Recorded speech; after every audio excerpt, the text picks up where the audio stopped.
Hello, everyone. Jiminy Crimbus.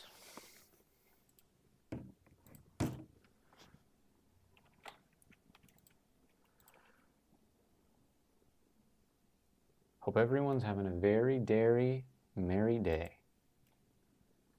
Friday. Sweet, sweet Friday.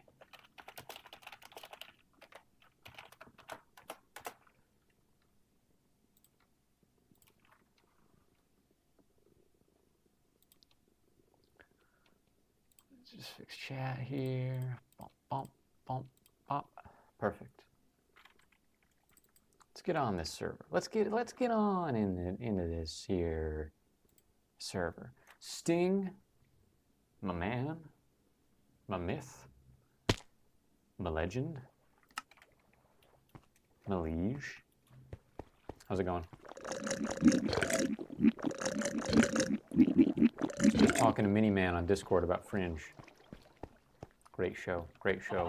We're unpacking the plots, the plot lines.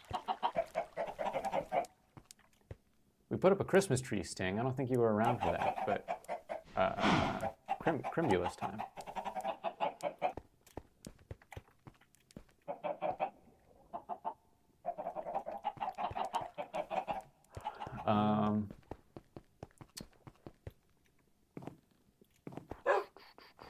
Hopefully Tegan gets in here. Actually, we got to do some prep work for that. Furthermore, we got to get some sugar.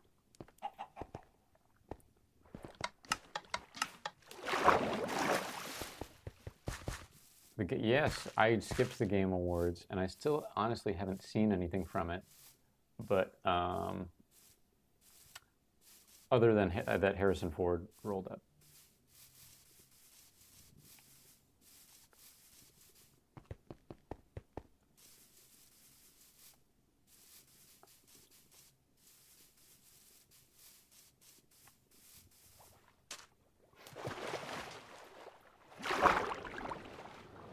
What was your favorite Game Awards announcement, Sting?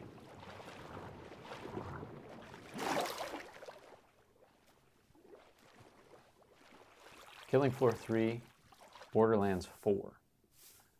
What'd you think of the Borderlands 4 trailer? Well, you give me just let me know your thoughts. Word vomit. Now's the time, man. Let's give them something to talk about. Let's give them something to talk about. Christmas in just a week. That's right. That's right, Killer Fish.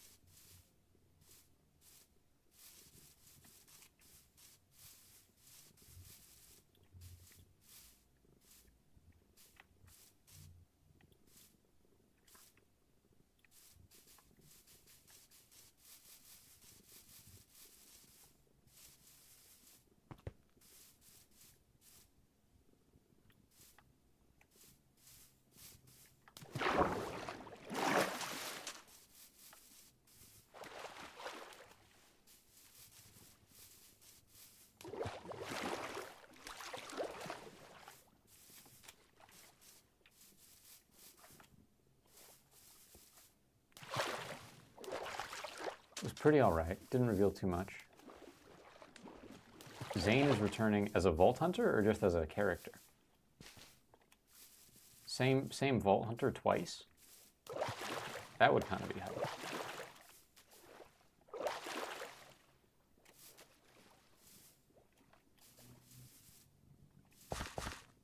We don't know yet. I mean, it seems like, right? You'd imagine that he would be returning just as a character. Hey, Card, because that's the status quo, you know, at the very least. That's the status quo.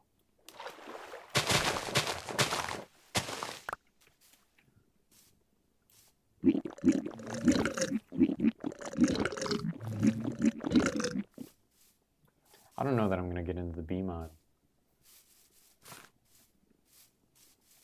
I don't think I have enough stuff to do that feels like it needs the bee mod. I don't feel like I need to farm anything. I want Frostwalker so bad, though. I do want Frostwalker really bad.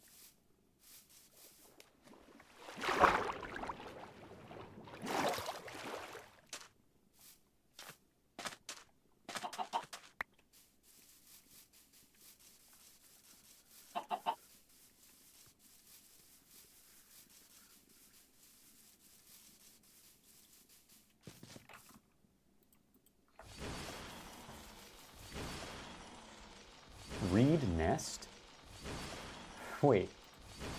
Reed bee? I didn't know bees could nest in a piece of sugar cane, dude. That's nuts. Oh, I gotta stay on the coastline. I'm looking for sugar cane. I'm more excited about killing floor 3. And, I mean, it seems like rightfully so, because let's be honest, Borderlands 3 was zombie horse. Zombie horses. Tell me there's a saddle in here. Tell me there's a saddle. I'll take one of these Zombo horses, huh?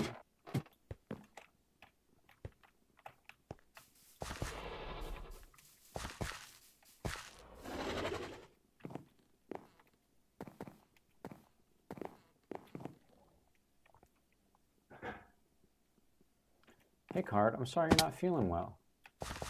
But you've got a right to not feel well. You've had a rough week, you know? You've had a lot going on, so don't even worry about it. You do whatever feels right, even if that means turning off stream. You know, that's fine. I'll never be hurt. Ooh. Whoa. What on earth?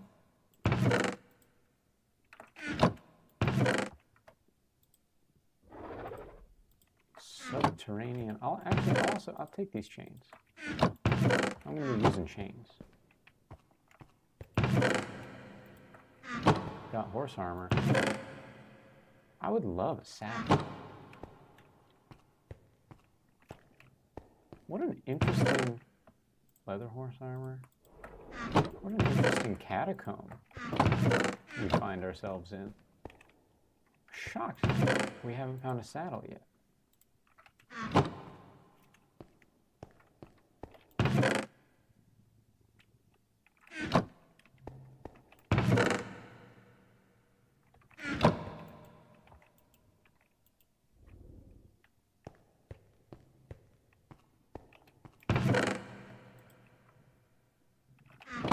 What did you miss last stream? Christmas tree. I think just Christmas tree. So many chests. The fact that there's no saddle is honestly astonishing to me. But there's a town right over here, and maybe we can rustle up a saddle, although I'm sure everything's been looted, right?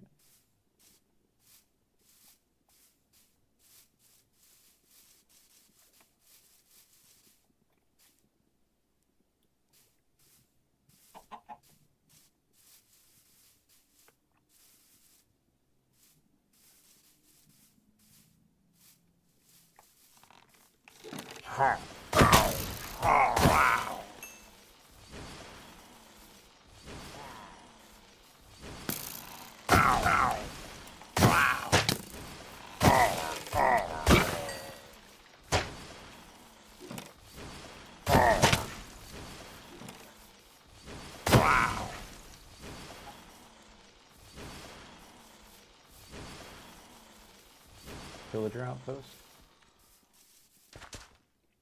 Yep. Looks like this has been raided already, probably. Everything's open.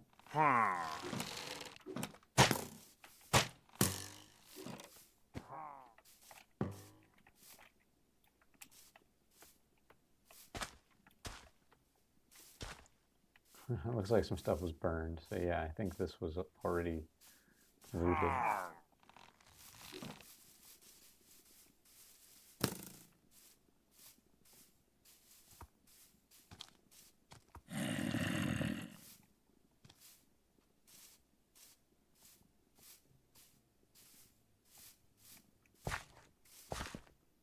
What do we have here? Some kind of necromancy ritual. Ritual site.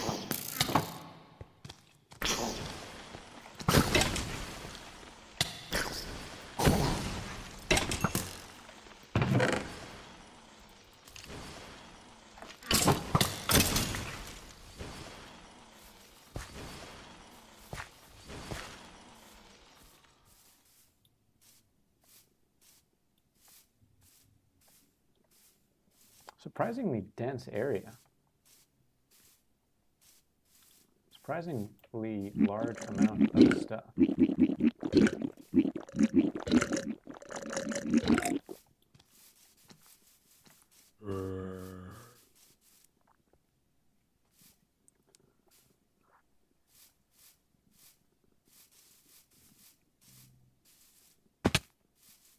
Oop.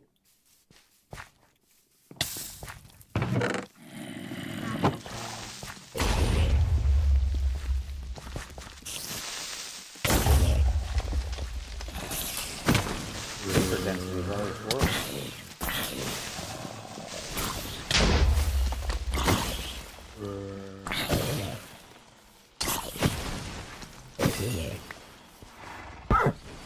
Sorry, horse. Dude, I'm shot.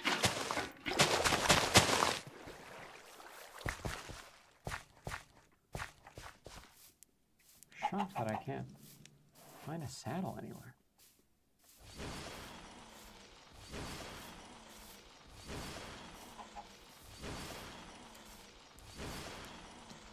The Leo MS. That's a cave. The Leo MS is one of Sting's favorite Gundam experiences. One of the best. Wow, this is just a mighty cave. Gosh, with the water flowing down like that.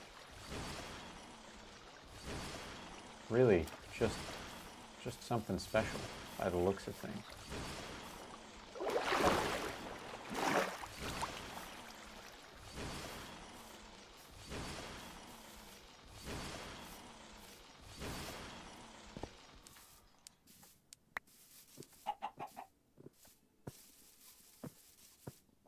Lots of horses about.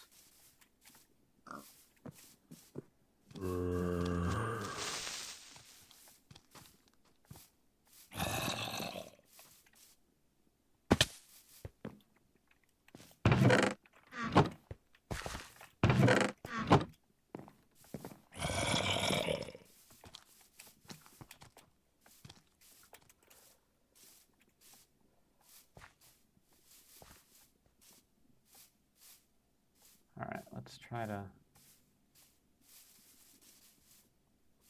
That's right, Cinnamon Craft. A grunt mobile suit from Gundam Wing. Utilitarian MS. Does MS stand for mech suit, I'm guessing? Oh, coal blocks. I'll take that. That's better than a sharp stick in the eye for sure. Use these in my furnace. My big old furnace.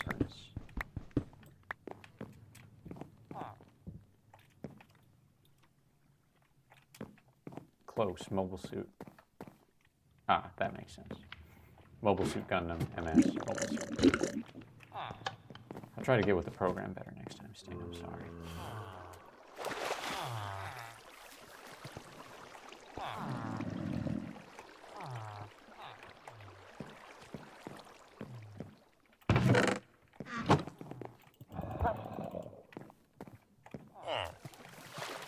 Oh, someone's bit.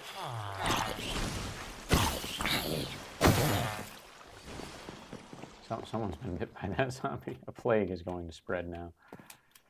Yikes. Yes! Jackpot saddle.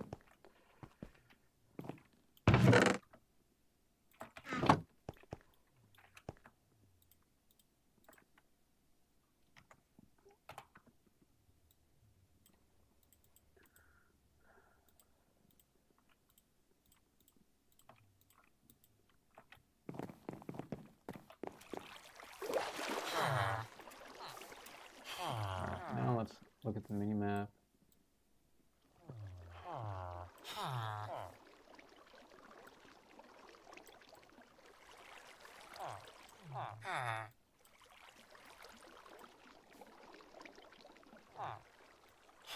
So where was that abandoned stable I was just in?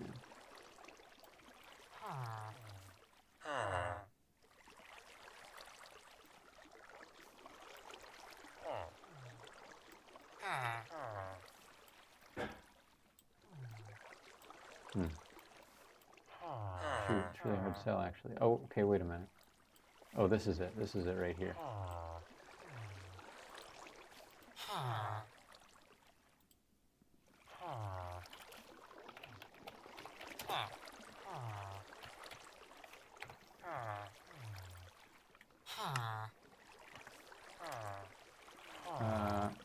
Zombo horse. What's in this chest? Nothing I want.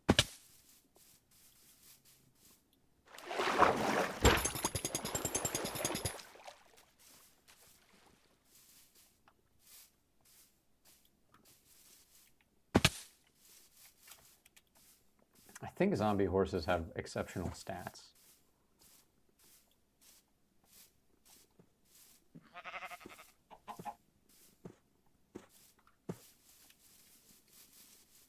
Like if I'm gonna have a horse, should be a zombie horse. Zombie horse is the coldest horse. That's what they say. Oh, and a waypoint. Zormakarak. Need an open hand for the horsos, for the horsos to like me.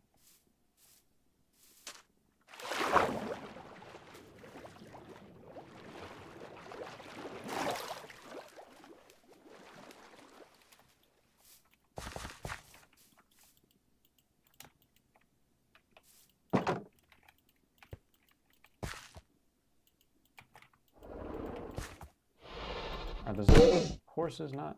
Oh, sorry. Sorry, pal. Are the zombie horses not rideable?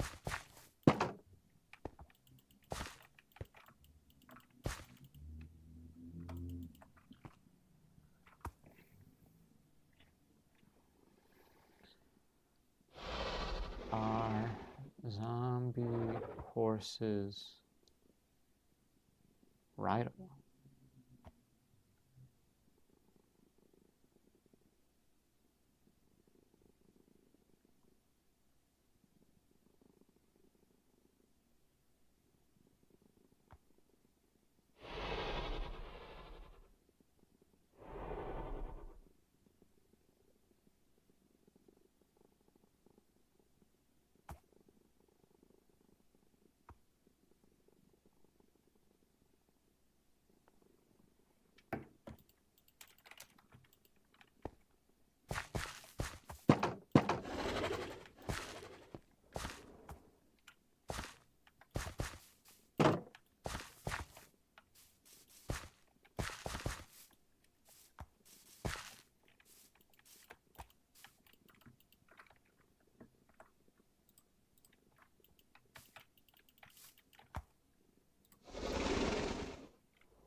How to tame a zombie horse in Minecraft.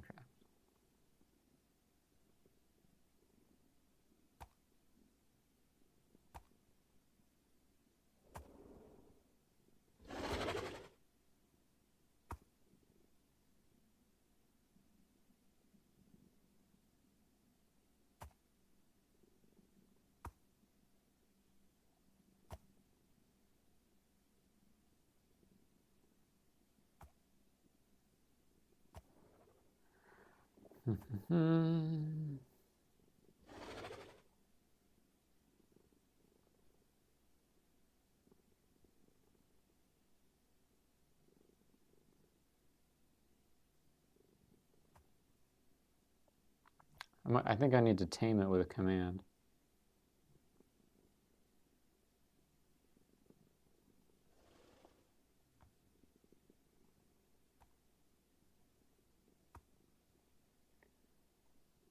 Hello, Autumn. We're back with some Animal Crossing.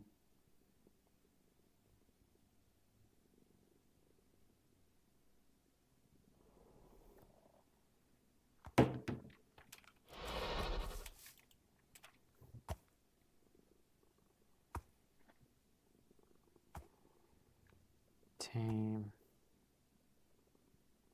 command Minecraft.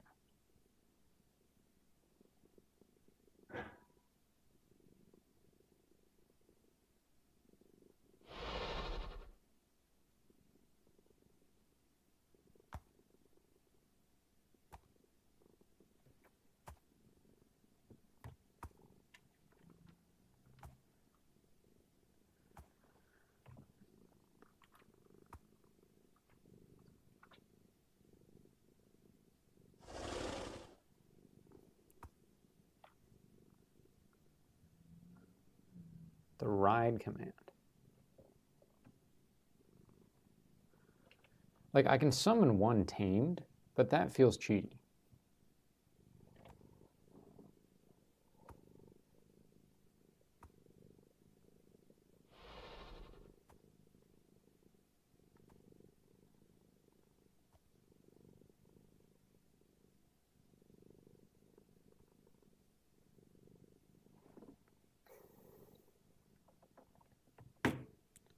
Slash ride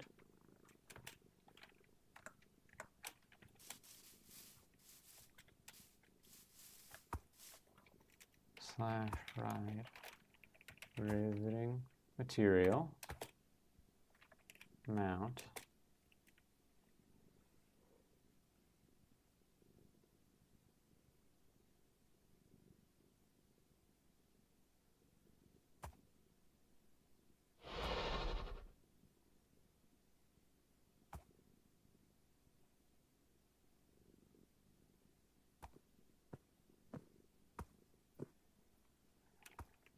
E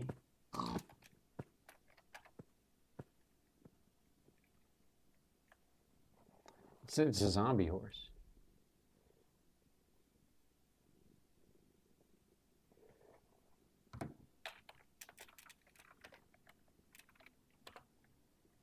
Type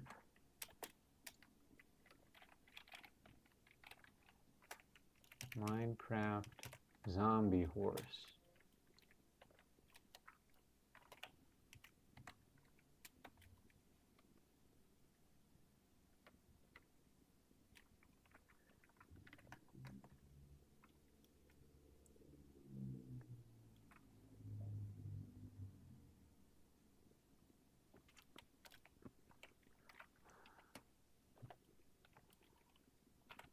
R equals 1.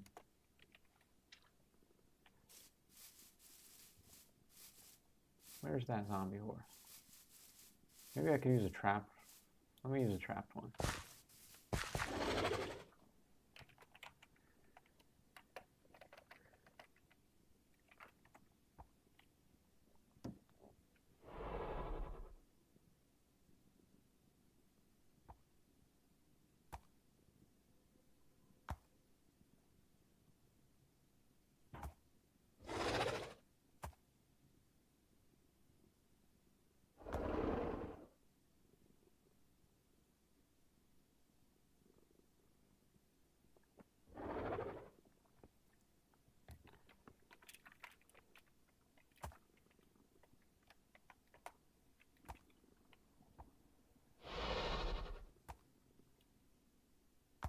At E is writing every zombie horse. Ah.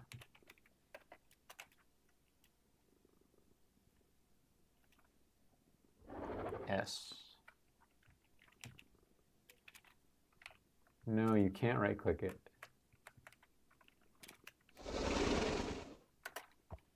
No entity was found. What? Right here.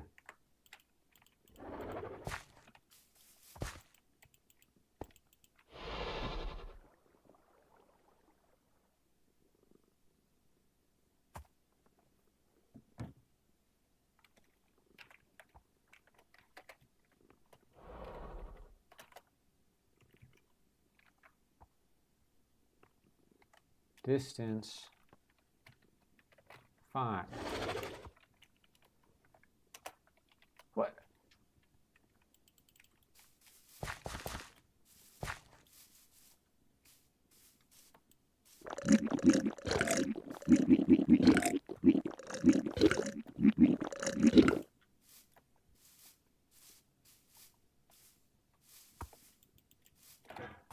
I gotta track this horse.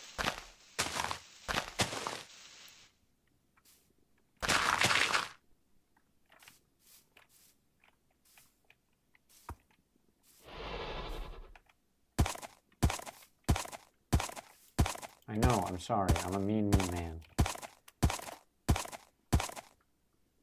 Take the totem out of my office. No, I've tried that.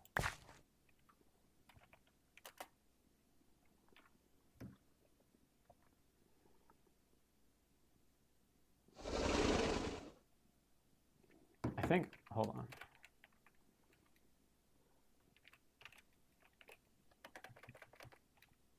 No, it's just mount.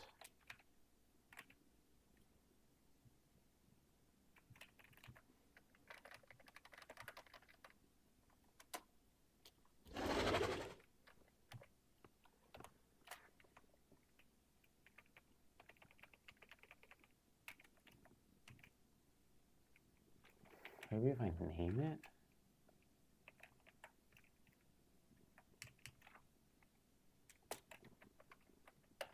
Distance 1.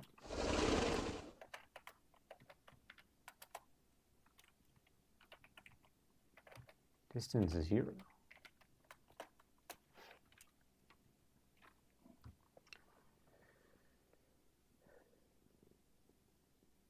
Okay.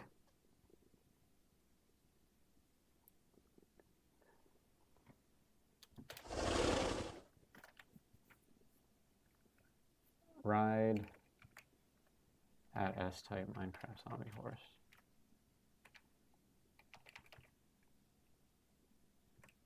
I think I need the mount dismount string.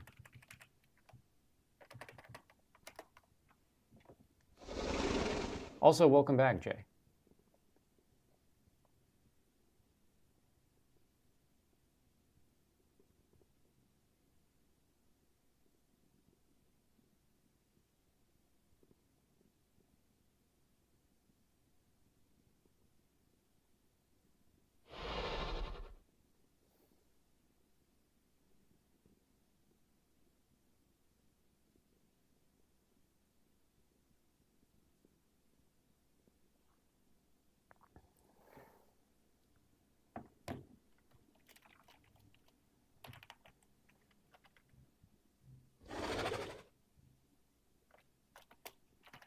Mount, tab.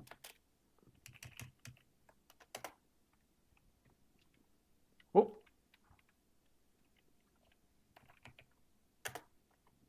I had to use the entity ID, but it worked because I trapped it and I'm looking at it.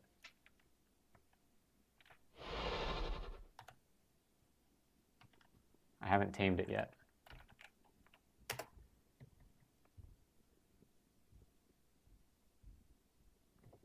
You can definitely ride the skelly horses, but I got differing info from the internet on the zombie horses.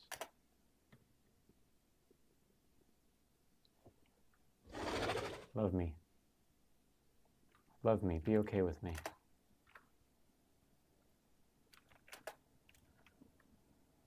Yes. Yes.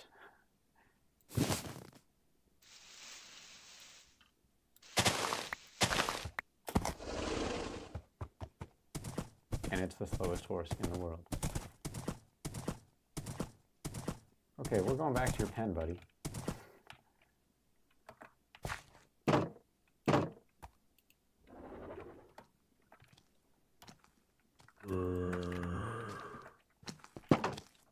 Try again.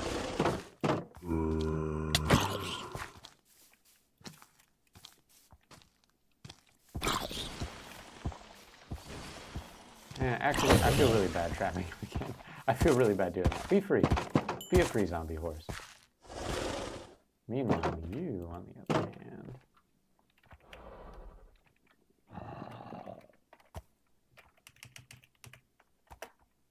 Oh, crap.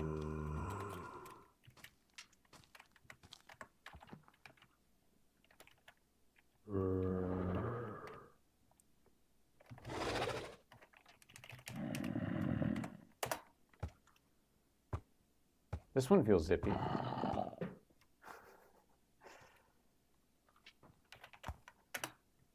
Welcome, Mini-Man. Sorry I didn't reply on Discord, but yes, I agree, and I'm glad that I've helped.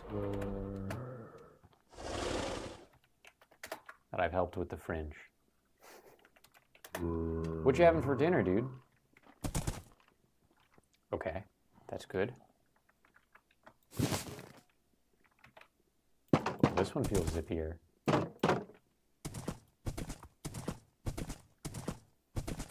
Slightly zippier.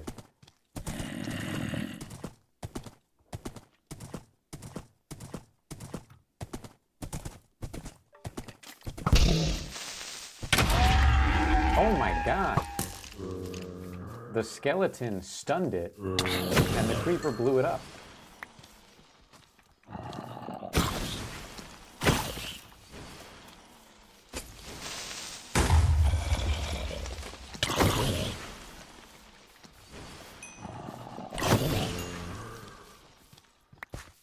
That was a crazy, crazy turn of events.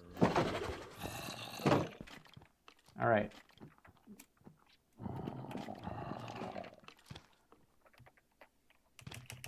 Boo. This horse's mob ID is Boo.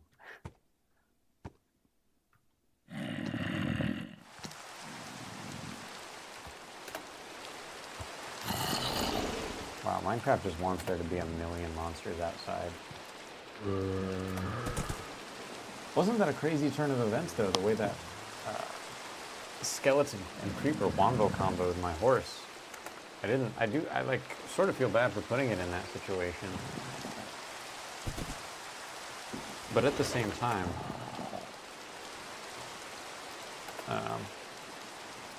unforeseen consequence.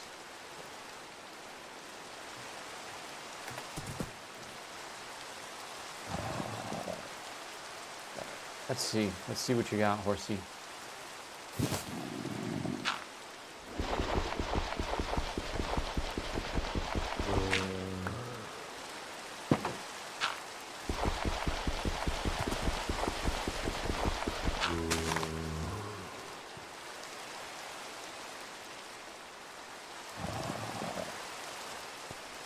I don't want to accidentally hurt you.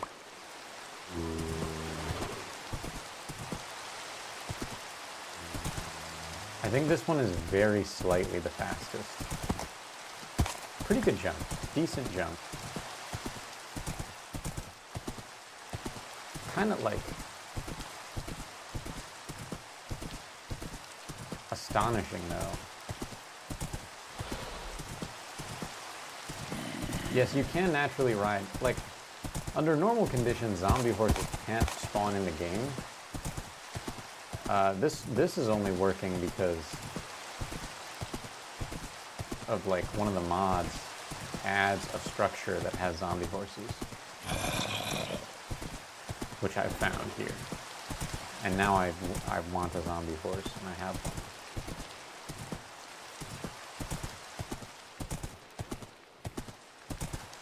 But I didn't know that they were broken. But I want this horse because A, green for Christmas. B, zombie horses are cold, like ice, like my house, like the theme here this year. So, very on brand, very good. Oh, I forgot about berry bushes. Sorry, horsey.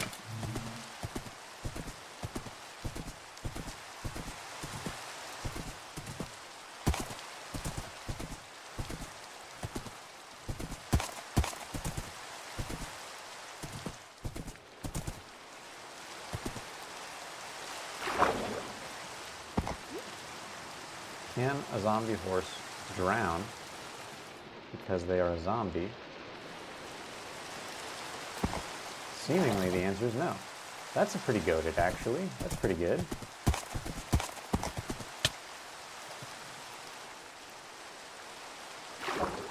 feel like let's keep the horse in a position where we can get it out of the water quickly.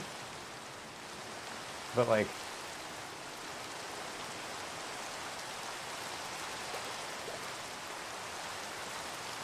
dude, wait a second, that's awesome. Can all undead horses not drown?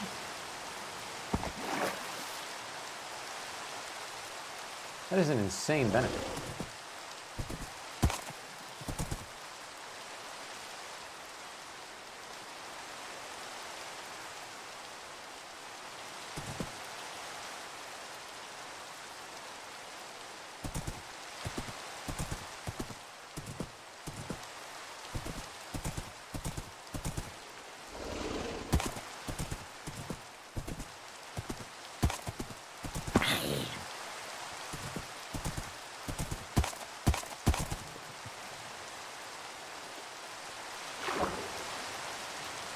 That's pretty goated.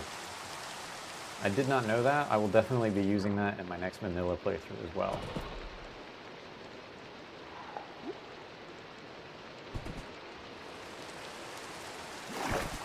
That's my least favorite thing about riding normal horses, is that I can't just like, I'm always in water and I'm like, just, oh my god, just get through the water.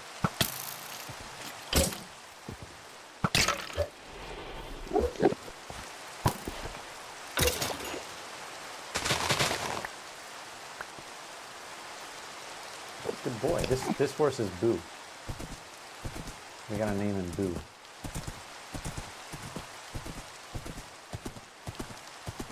Because his mob ID is like B0000.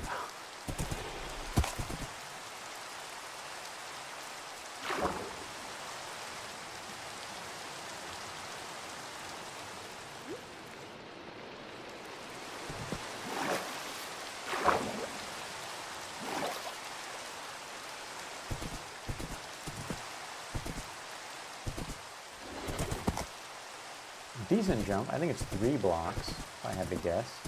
Maximum is 5? A 5-block vertical? Which is insane, for the record.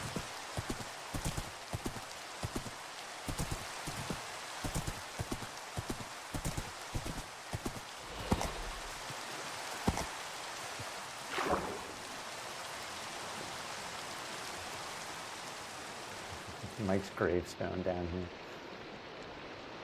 I don't know what's in there. I don't know what's in that one.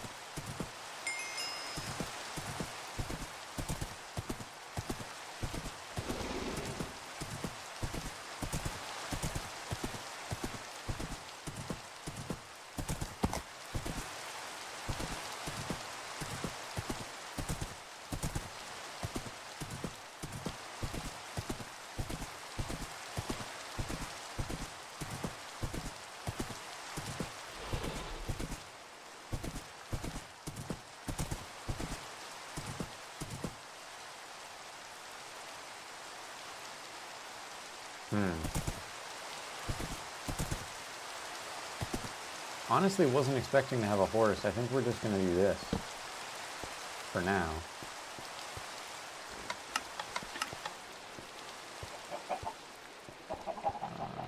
Where's the lead?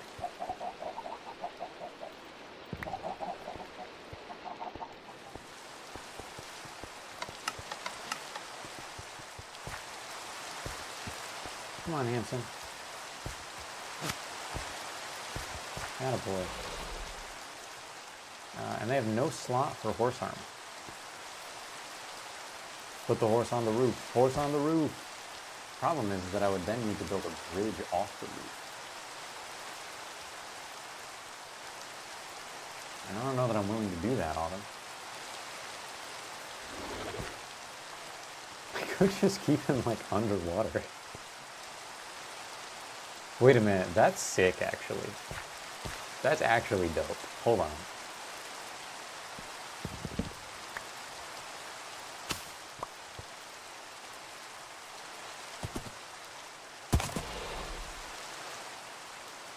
What's a good spot underwater to like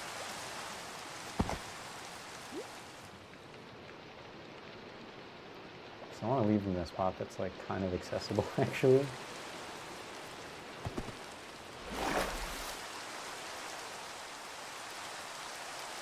Just make a little platform.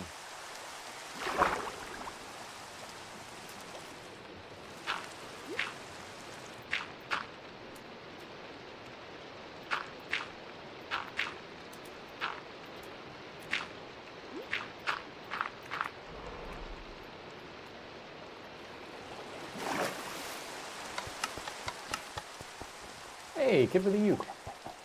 How's it going? Good to see you.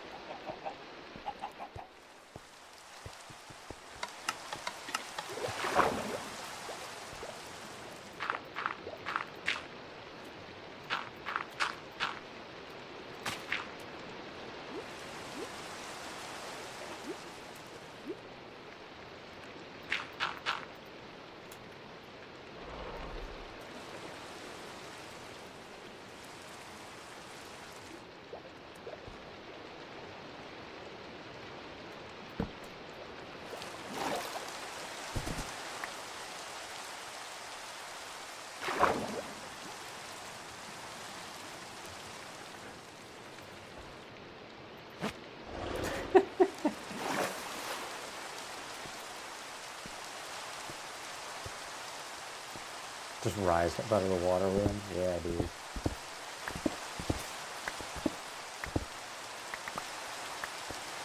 Yeah, that's sick. I might make that platform out of ice later, but for now, that's fine.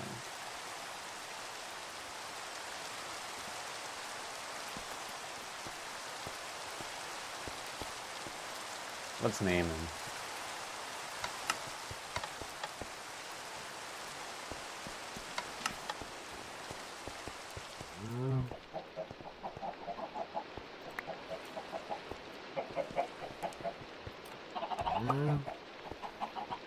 I've got an anvil, right? Somewhere? I think it's just in. What do you think about the Polar Express?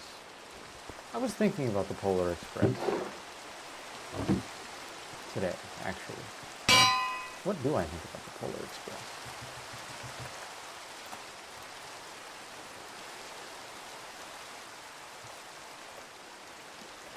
How many? 4 O's. Booah.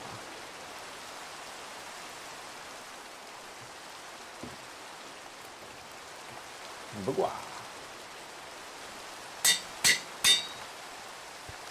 That's 3 O's. Idiot.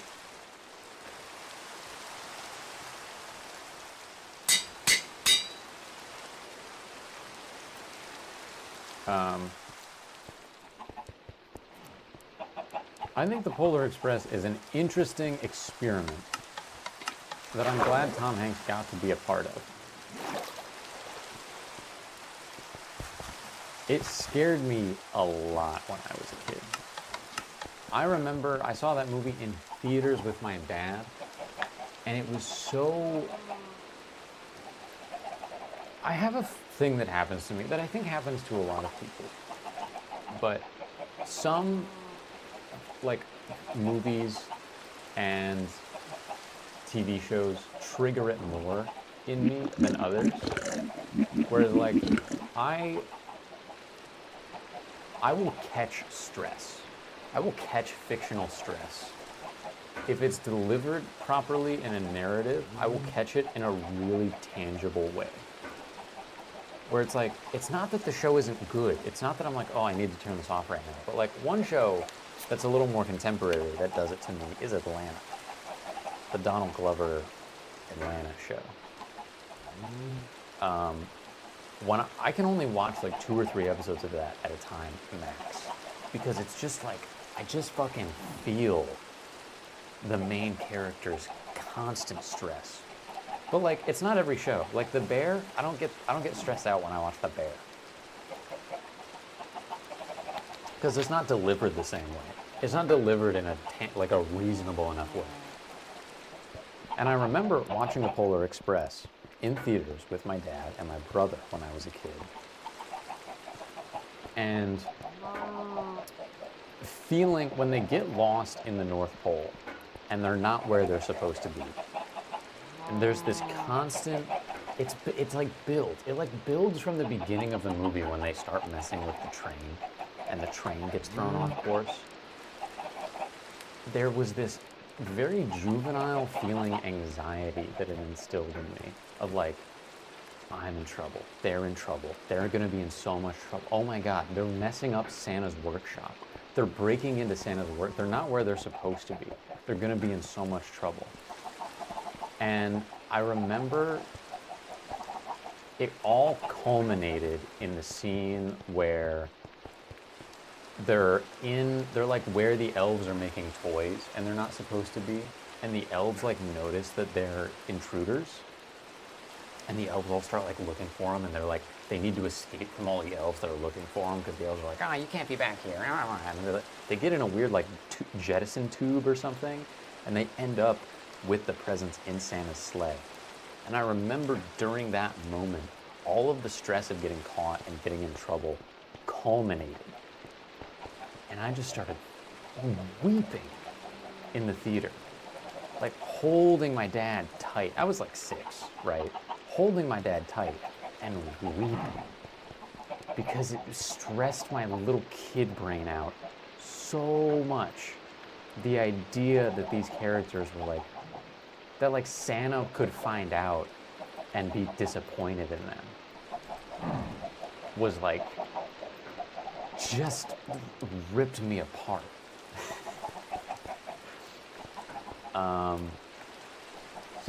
So I don't really have any thoughts on the quality of the Polar Express. I think it's all right. I don't think it's a bad film. I don't think it's an exceptional film. In hindsight, I realized that what it was like a motion capture experiment.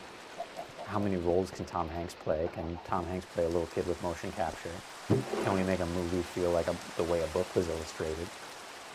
Lots of things I like and admire about it, tonally, going back to it as an adult.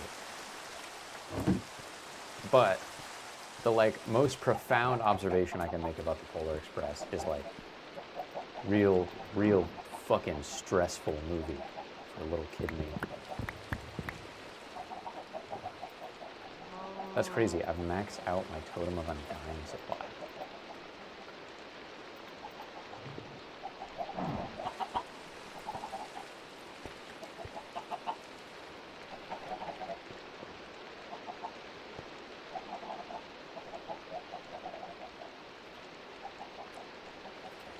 Oh, well that's good, because it's the one I meant to have. Anyway, that's fine.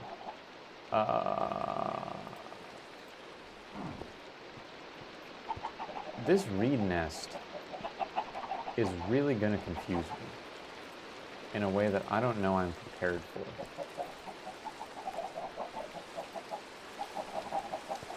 Where do I put this? Do I just throw this away? I'm just going to put it in the kitchen, I guess. Whatever.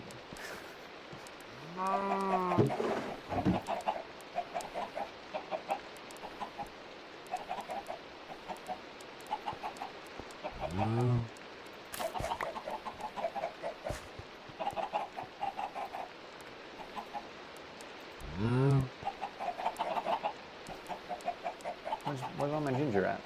I thought the ginger was here. I used it all, didn't I? I did.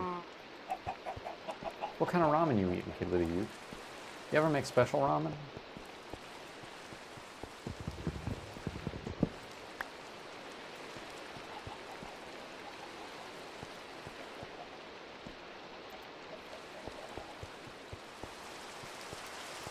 I gotta focus on this room.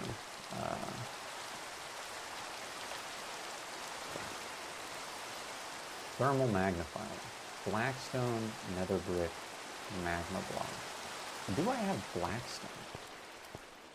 Might need to go to the nether to get some blackstone. I don't think I have it. Oh, wait a minute. Nope.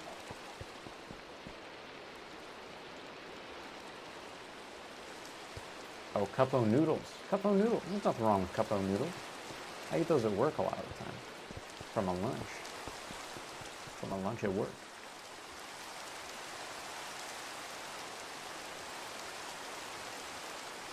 I gotta smelt some netherrack, make some nether brick.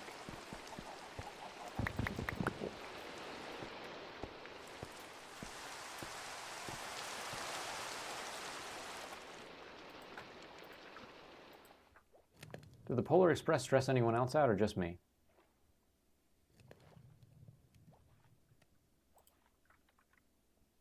Oh, white concrete.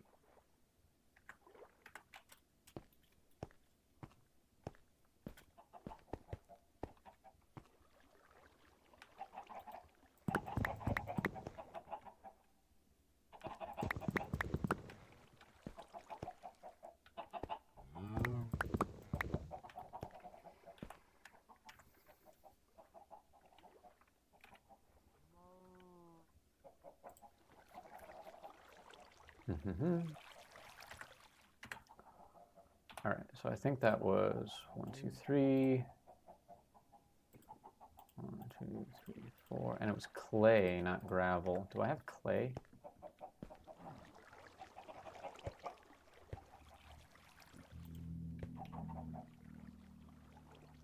Shit, I don't think I have clay.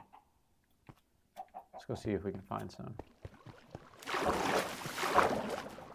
Hell yeah, dog.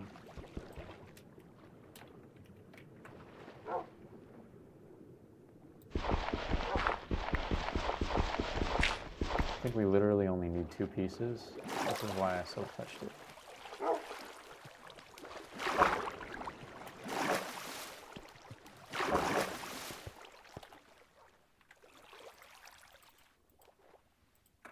Bonk. Nice. Insulation amplifier done.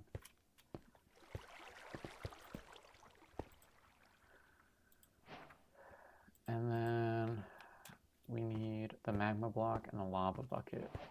And it's going to get faster. Magma block. Give me my lava bucket. I know I got a lava bucket in here somewhere. No idea, dude. Is it over here? I might have put it aside for this precise reason. Yes.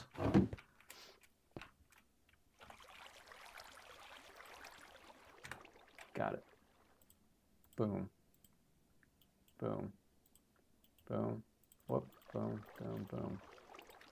Bam. Bah. Bah. Perfect. Man, I wish we had more stuff to smelt. Because that thing's going to go crazy. That thing's going to go gangbusters. Actually, let's smelt some food just for funsies. What do we got? What have we got? That we can cook. Raw beef. 6 raw beef. About to be cooked beef. Watch this. Watch this. Yo. Pew. Pew.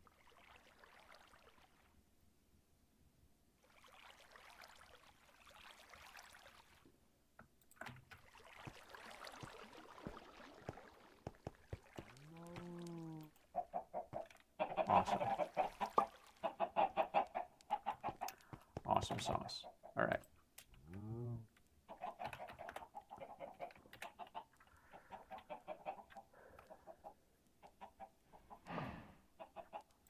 Compacting half drawer.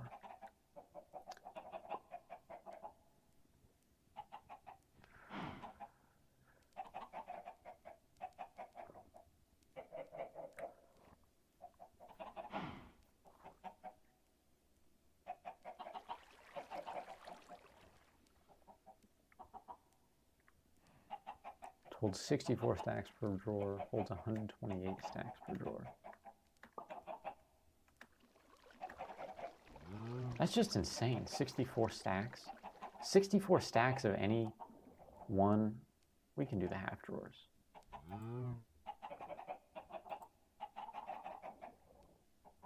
3-tier, 2-tier. We want the 3-tier. Well, we want the 3-tier for gold, iron, and copper? Can copper be in nuggets? No. Diamond can be nuggets though, right? There are diamond nuggets in this.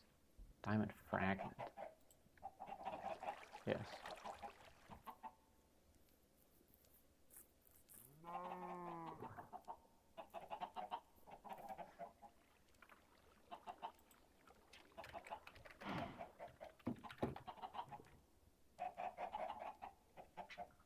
That redstone backpack looks sick.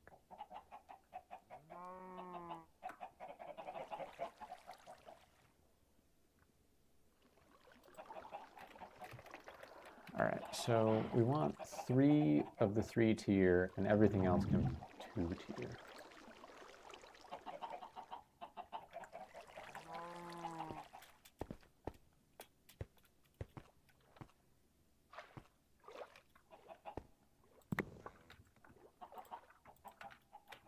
Put that back.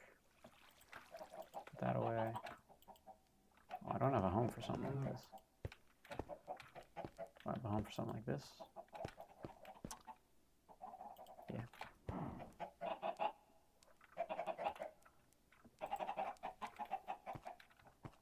Oh, lapis. Yeah, lapis can't. Okay, good. Now we need pistons. So we actually are going to grab some cobblestone and some iron and some redstone.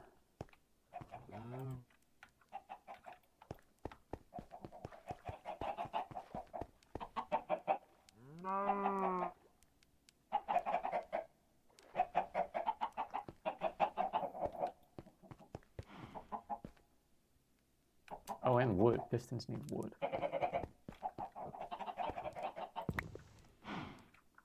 What do we got?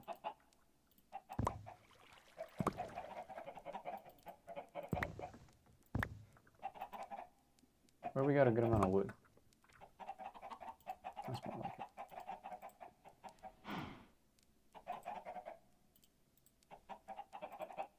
Let's try that. Ooh, ah.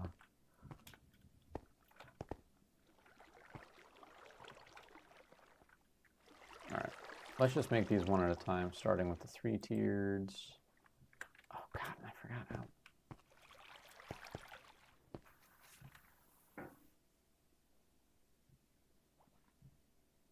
So we need 3, which means we need 6 chests to start as a starting. 1,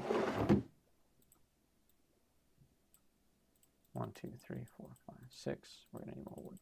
I can already tell.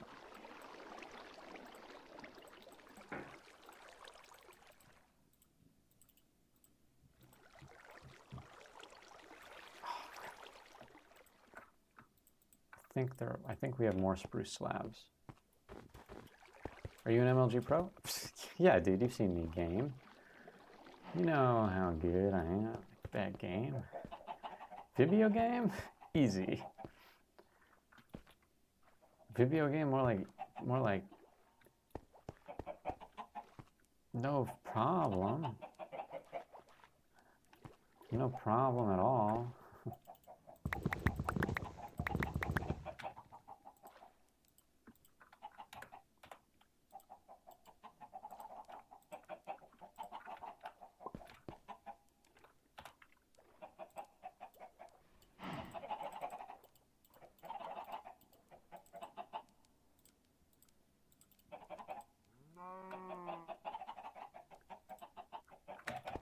Six. Oh, I made too many.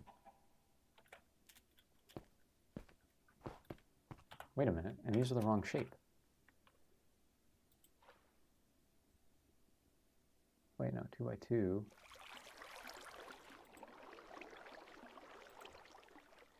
Oh, they use the same base ingredient, I think.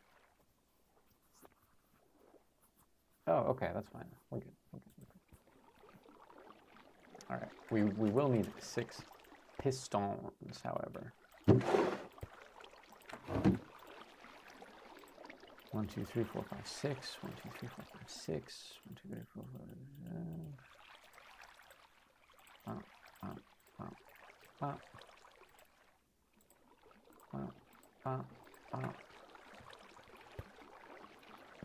And then we've got all the smooth stone we need.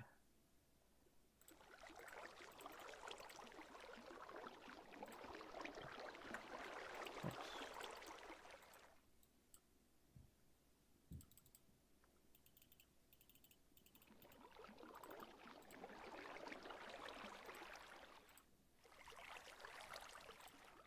Like this.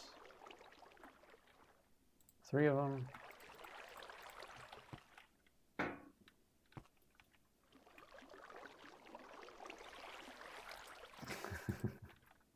You're next. That is a very ominous thing that boomers will say. Hey, well, you're next. Oh, wow, thank you.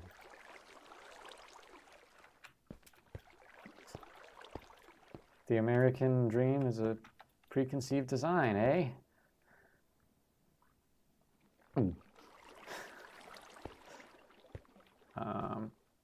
Do we just have this be our storage wall? I think this, yeah, why not? Why not have a little storage wall? A little storage wall. Let's get some blue ice.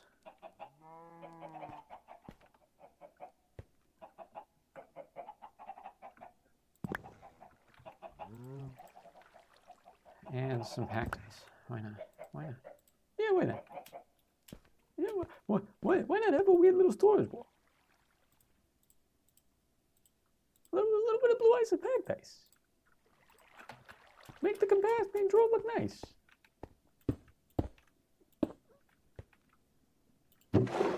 What goes in here? Yes, sirree. Yes, sirree. What goes in here?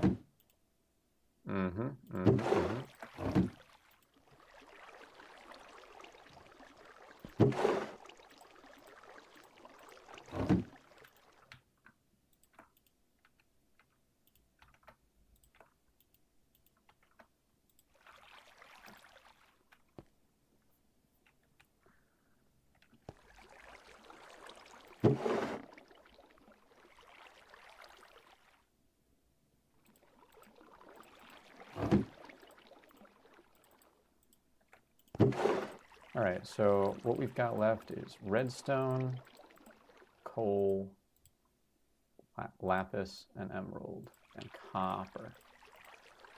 1, 2, 3, 4, 5, 6. Hey, Kira.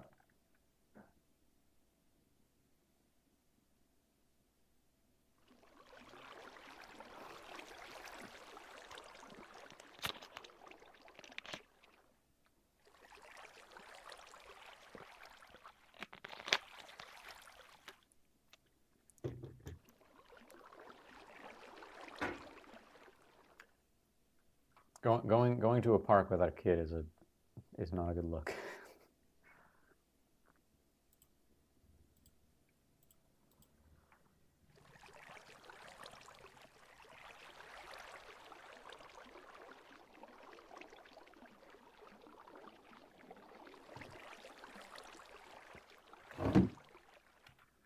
All right, we need a 2-tier next. And how many? I just counted 6. We need 6 more, which means I think 2 more chests will do it actually, because oh no, we need 3. That's a bummer.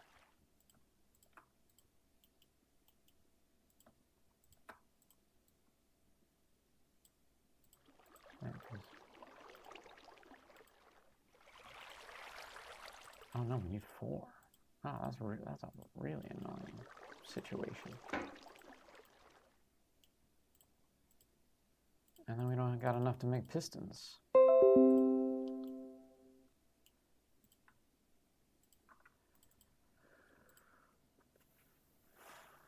Oh, but actually, we probably could have made those with 1 chest.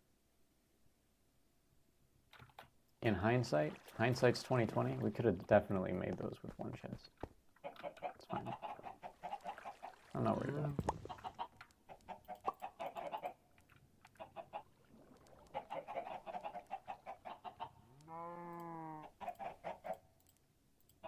Keyboard humor.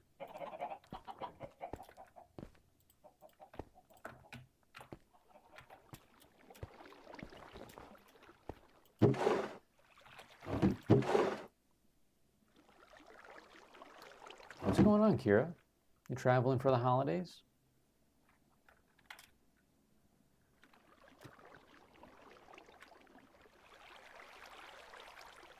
What do we got? We gotta make pistons. 6 of them.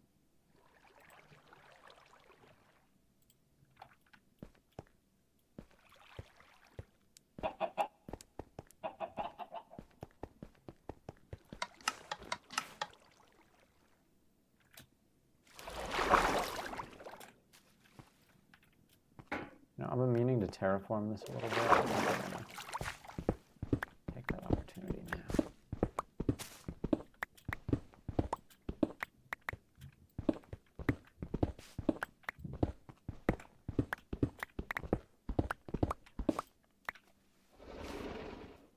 That's good. A little waterfall.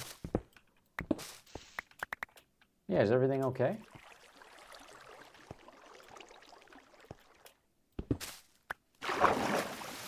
Oh, well, that's not a good waterfall. That's not good if it does that. Can we train the water to not do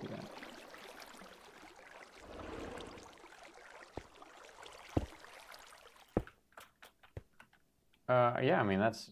I agree, unfortunately, with the hand that we've been dealt, because don't let anyone try to convince you that anything about our democracy actually works the way it's intended to. The hand we've been dealt is definitely a raw one for you as a trans person. I'm very sorry to say. We've done a huge disservice to humanity. So I remember you discussed like wanting to travel and get out of the country. It sounds like you've actually succeeded in making plans to do that. If so, bravo. That's pretty cool.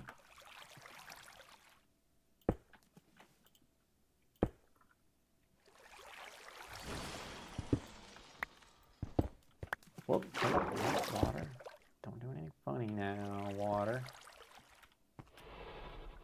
That might need to stay. No, that can stay.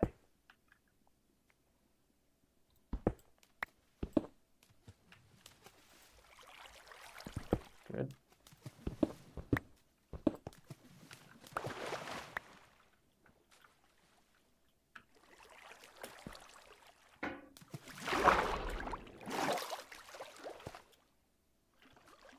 I think we've got enough cobblestone.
Well, I'm still sorry to hear that.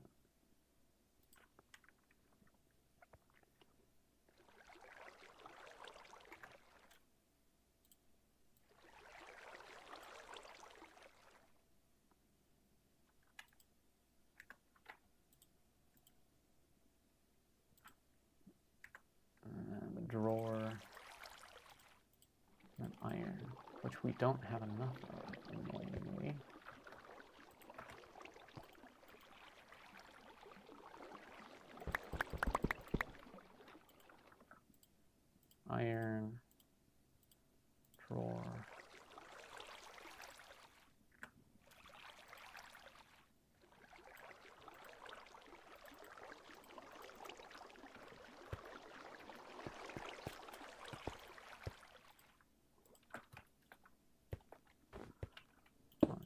3, 6.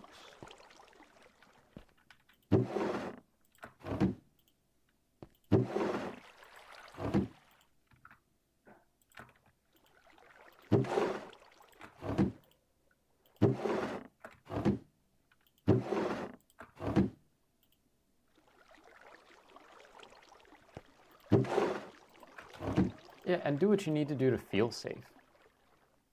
To add to what Autumn said, like, you know,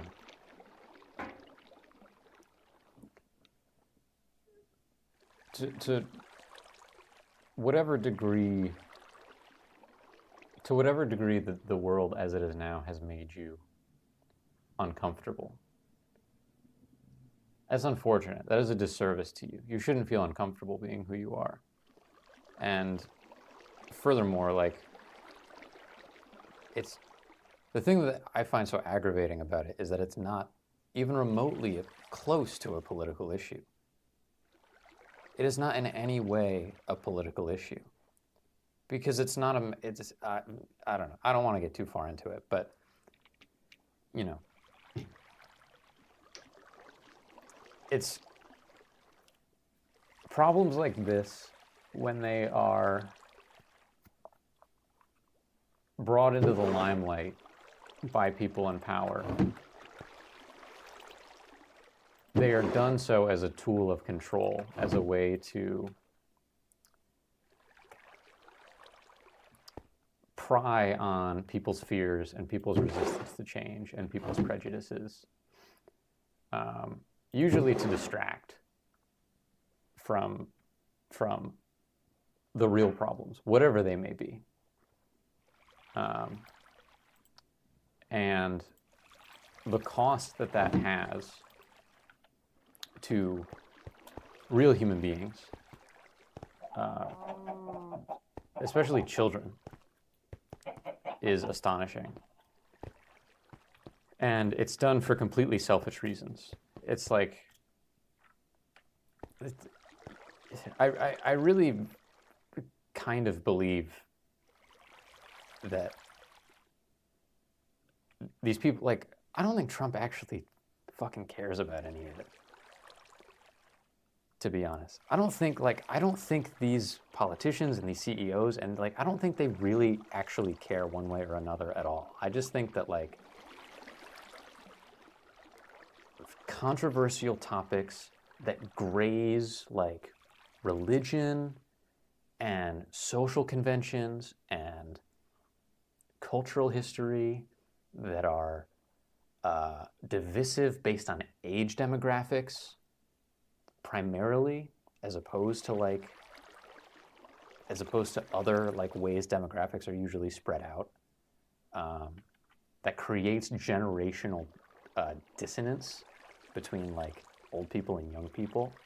Those are hot button topics that the wealthy and powerful can really benefit from aggravating as much as they can. And I'm so sorry that that's just resulted in you not wanting to participate in, like, really simple, basic shit that makes you happy. I'll stop talking about it now, but I can't do anything tangible for you right now other than say, I don't sympathize with you directly because I'm not a trans person, but if I had the power to change that for you in even the tiniest way, I would try to do it.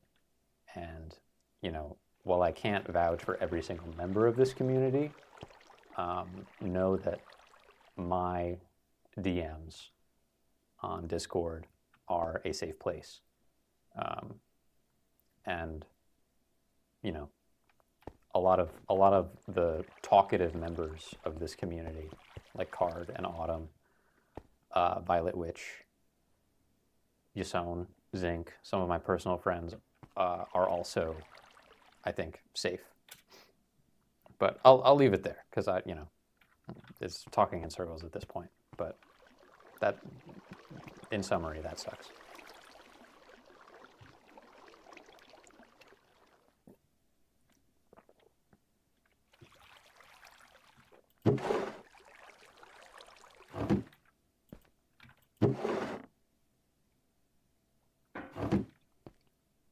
think I made one too many. I think I made one too many. How did I miscount that? What should go here? What's another thing we get from mining?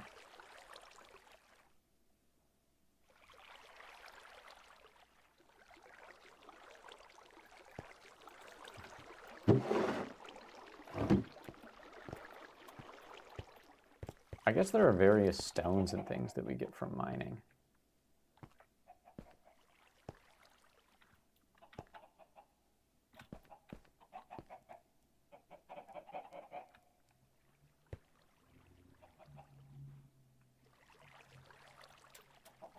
What happens if we... Do geodes make a block?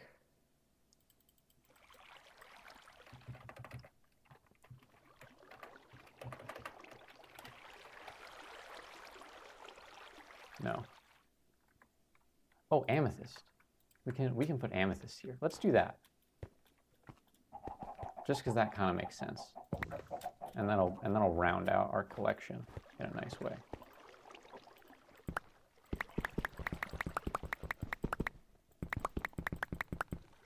Compacting chest no work with amethyst?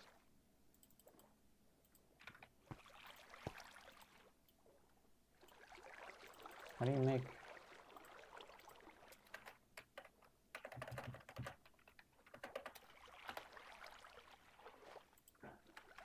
Yeah. What is that? What? Why did this break at the... Huh?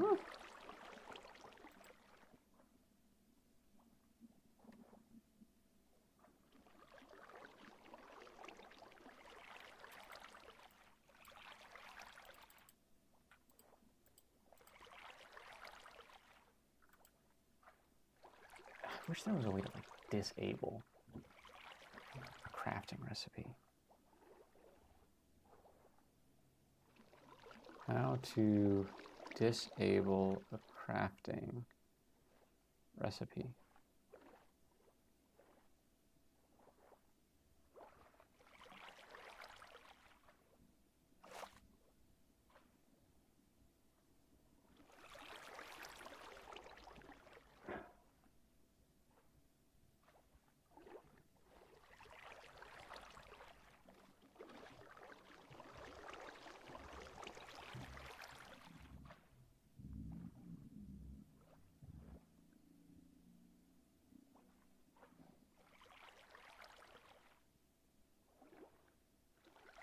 Recipes are disabled if the config values are set to false.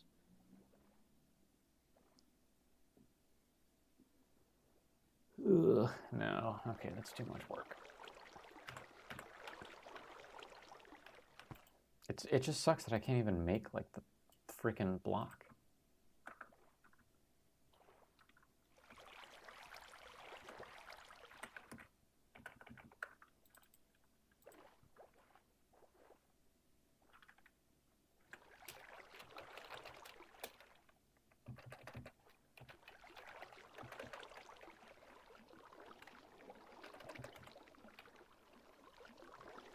Can you use the recipe book to make block? Good idea, Autumn. No. I can't. There's supposed to be a feature for redundant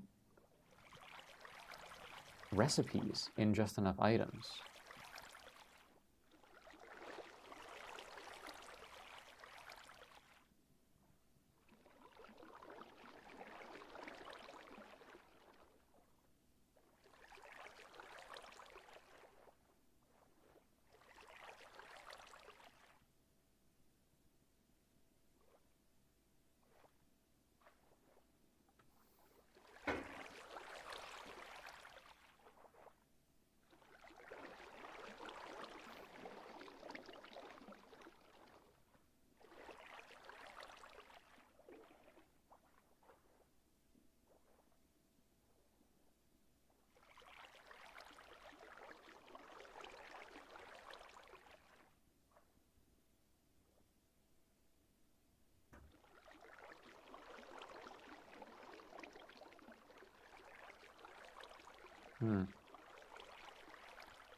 All right, well that just kind of blows. Compacting drawer doesn't work for that item that I want it to work for. Let's try flint. Block of flint. Made with 9 flint.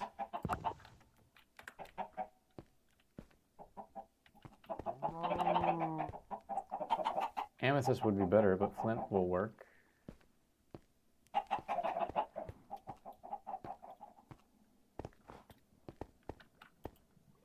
Yeah, okay.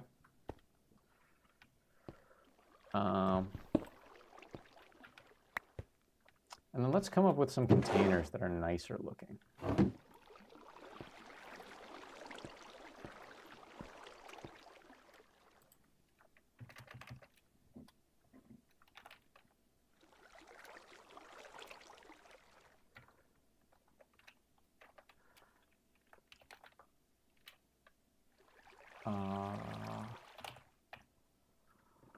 Box, shulker box, expansion box.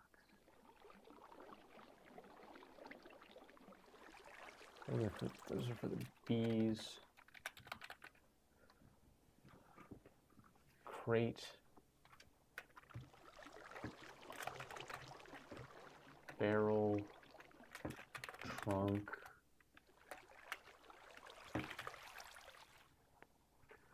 Notice how Rivet is never wrapping his sick hot fire bars on stream. True.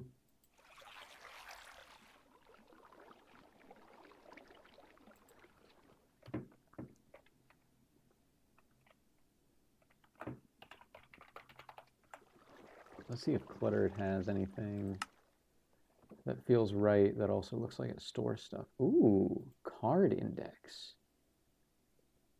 That's a good looking block. I'm into that. Let's just check everything else to do our due diligence. That, ugh.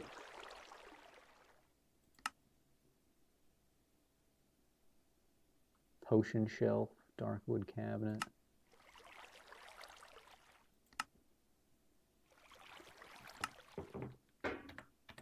Yeah, liking the sound of that card index for sure.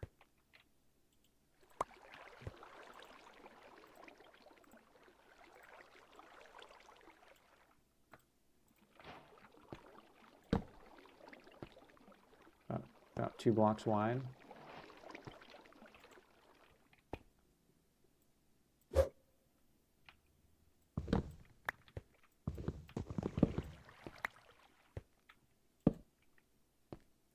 Wow, that was the worst place that could have gone.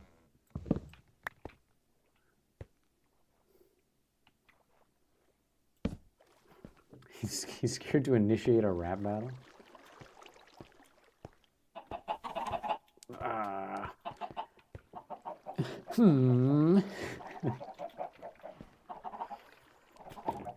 All right, hold on. Everyone wait.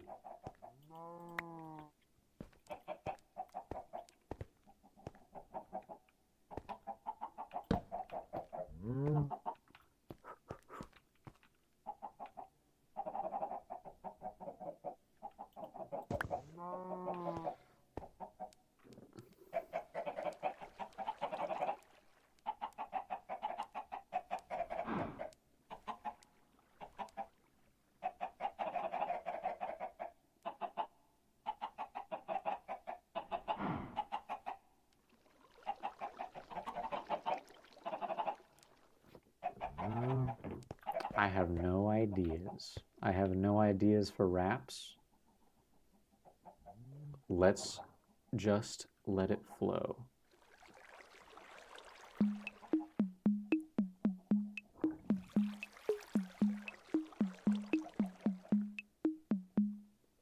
Autumn. Wolflex. Not one to suspect that the day is upon her where she will be nice to her favorite YouTuber. Yeah, wedding's coming up. Gotta build up some good karma for her favorite YouTuber. Riveting material. She's a moderator on his Discord server. Her fiance likes peppers. Their house is full of capsaicin. They're renovating that piece of real estate in anticipation of their wedding date. Yeah.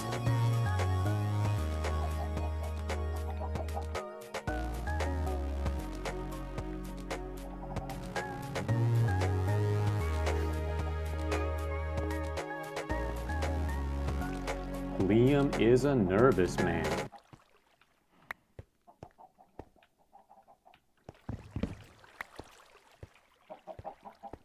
You're welcome.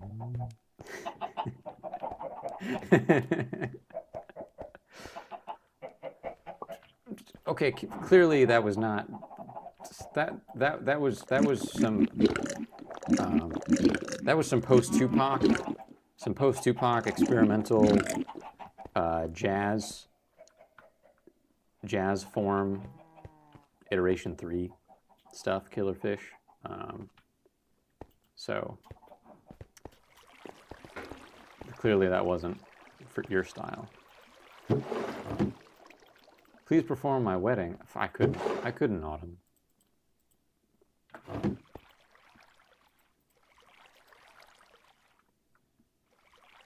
There was a lot going on. Look, man, Killerfish, I wouldn't expect you to. It's very high level. Okay, I just gave myself a bottle of enchanting. It's very high level, very layered, very technical stuff going on with the synth.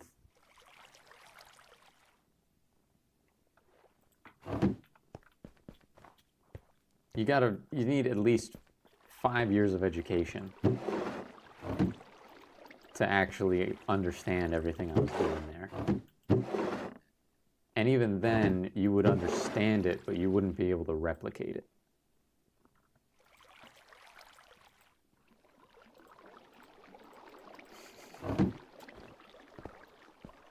Just to give you an idea, just to, like, you know, try to get your head around the structure. Look, you're my ocean pal. But rapping is my you know, my jurisdiction. My diction is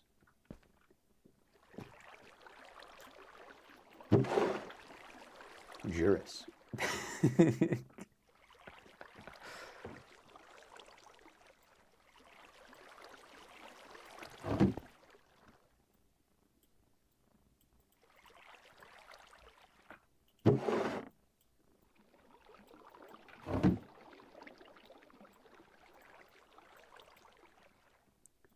My diction puts people under duress.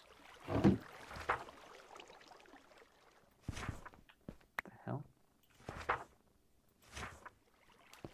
Are these like posters?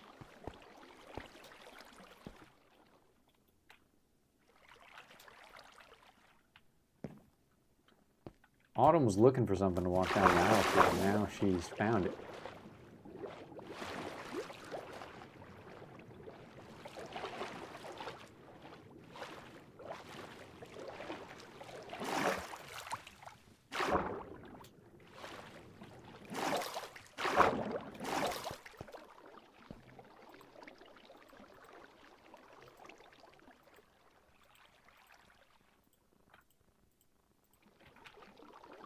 Can this, like, huh, weird.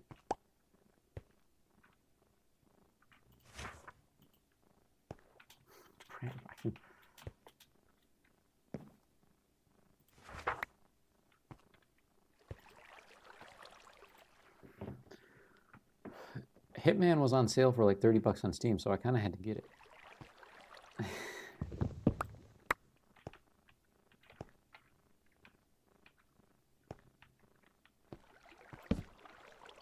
Let's get the smithing table going. Let's get the stone cutter going.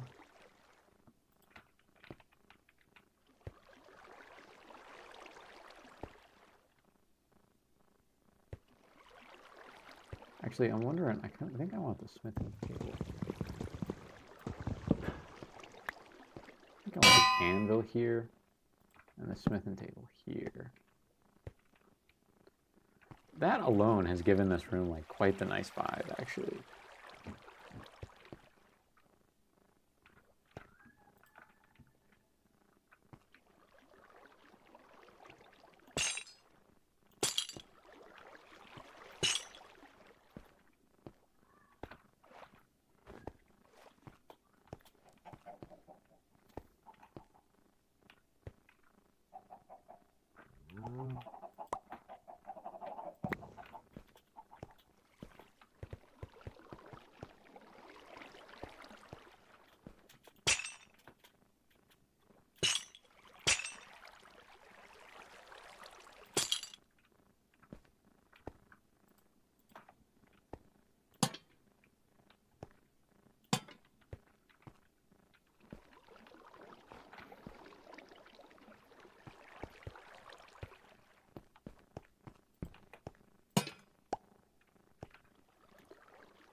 I think this is where we keep the soul brazier.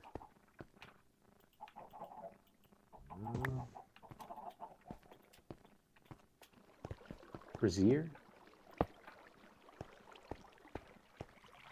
Yeah, let's get rid of this. This one in the middle. We don't need it.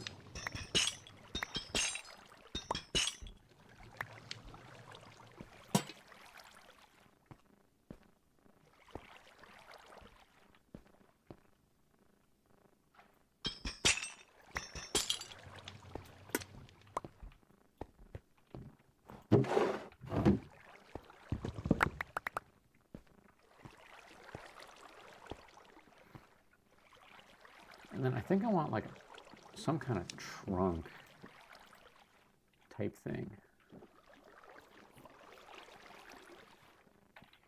down here in the corner.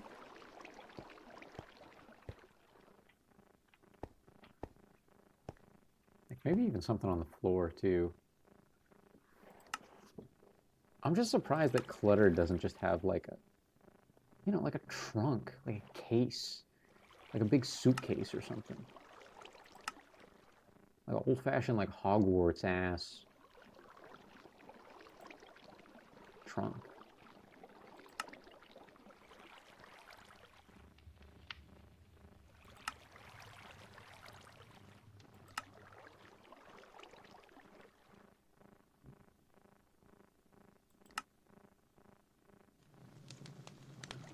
There's this briefcase.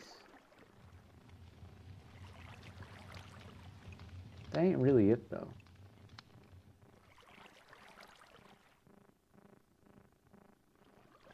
There's this briefcase. It's red. Give me like a dark green. Office boxes. Black wool and gold nuggets. Animal Crossing briefcase. Uh-oh. Autumn saw Animal Crossing.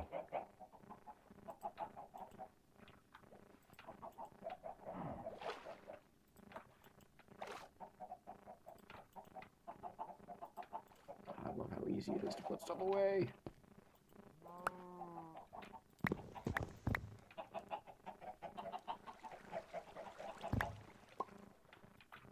How many ink sacks do we got?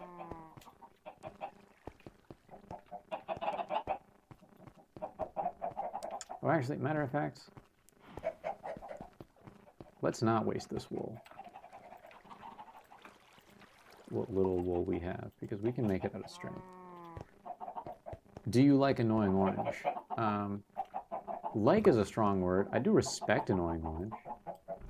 if that counts. I respect the hustle. I do.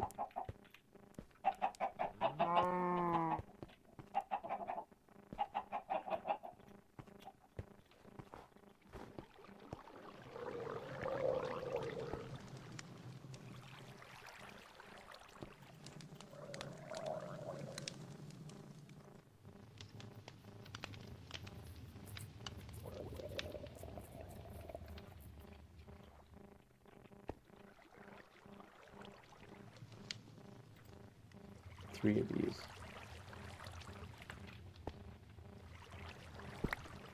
What are you struggling with there, Kira?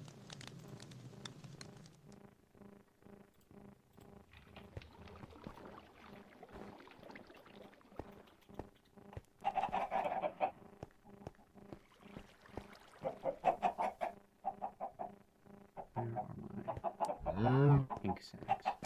How many ink sacs have I just acquired from living near Squid? Hitman. Did you try killing the target? I've never played Hitman before. 3. Can I... You don't still... Oh yeah, you gotta make it into the die first, because Minecraft is weird now, and I hate simplicity. Yeah, that no longer works. So it's 1-to-1, but you get way less. You get way less for what you're trying to do. Alright, now I need some squiddies. That's right, Autumn. Hitman is bald.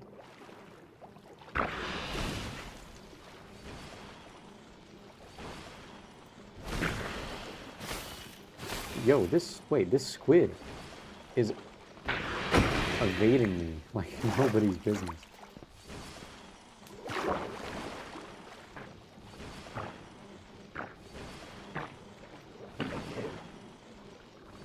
And that one just drowned of his own volition in my house.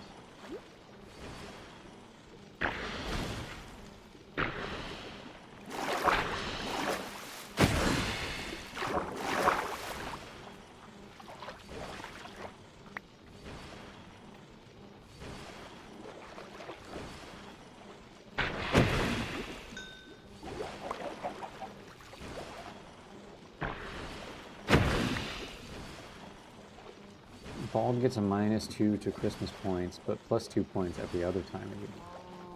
But I bet Santa hats are really comfy when you're bald. You know? Like Santa hat with hair, you don't really feel much. But if you had a bald head, perfectly bald, sensitive head,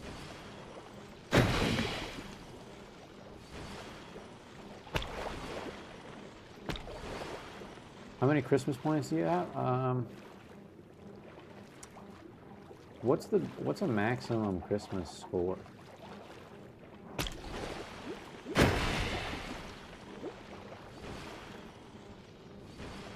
I'm drowning a little bit.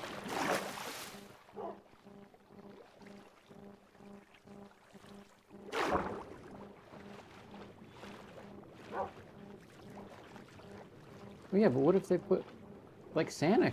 There are depictions of Santa that are bald under the Santa hat. He's got like he's got white hair. Actually, no, there are depictions of Santa I've seen where he's completely bald.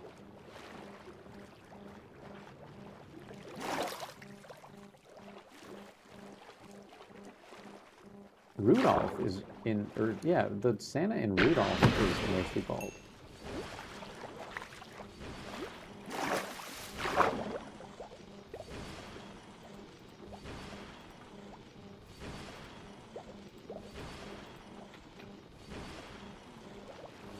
Those depictions are wrong. Rudolph is kind of a Nepo baby.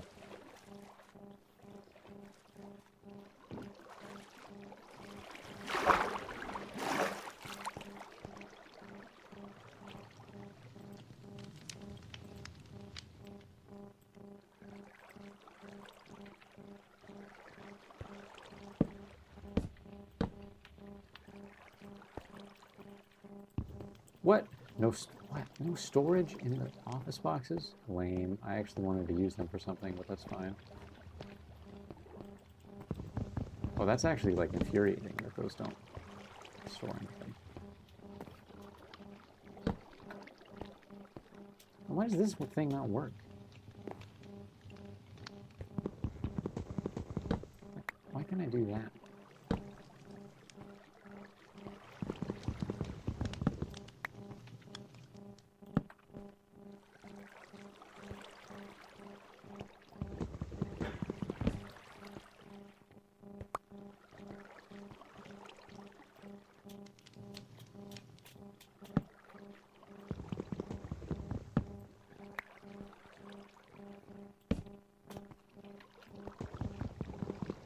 Too precarious.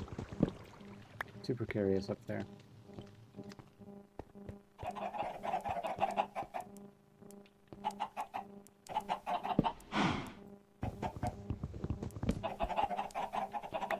Why is this so precarious wherever I put it, man?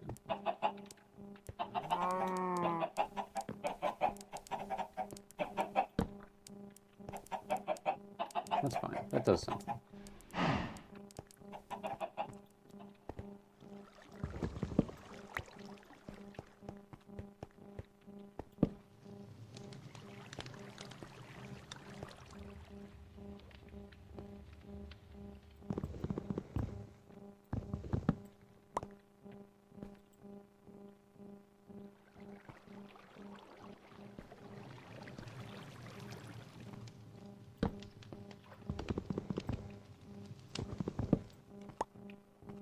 Rivet should have a mullet. I did when I was a kid.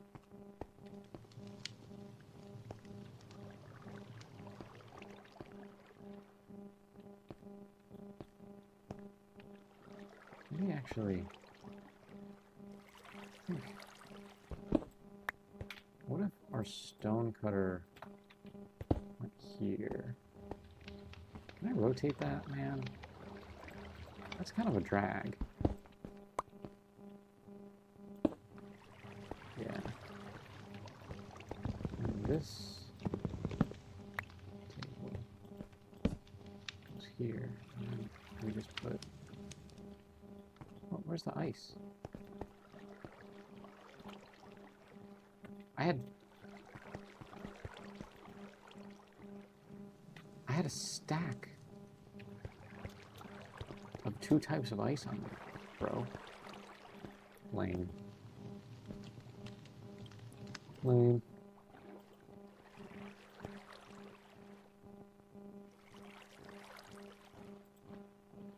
What? That's crazy that you can make it look like a crazy machine, dude.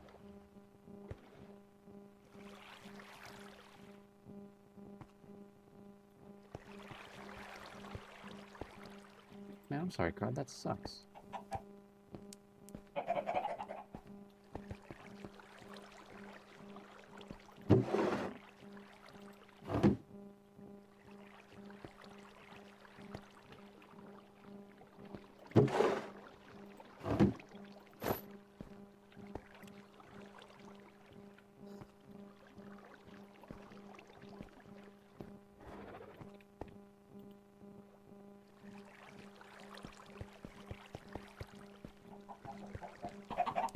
Hey, it's gonna be okay.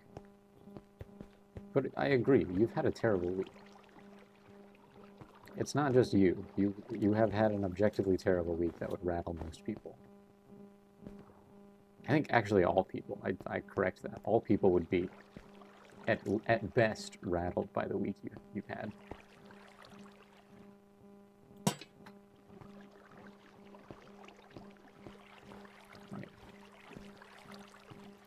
This is, now I kind of want something in the middle, something decorative for the floor.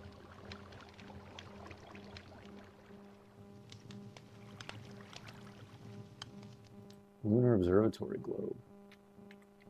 That feels right.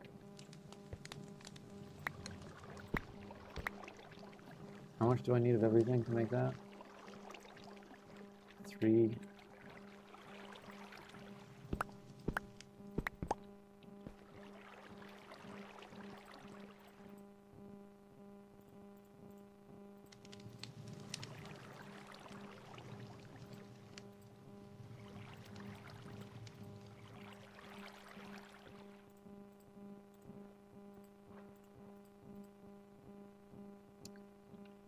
hell does that mean?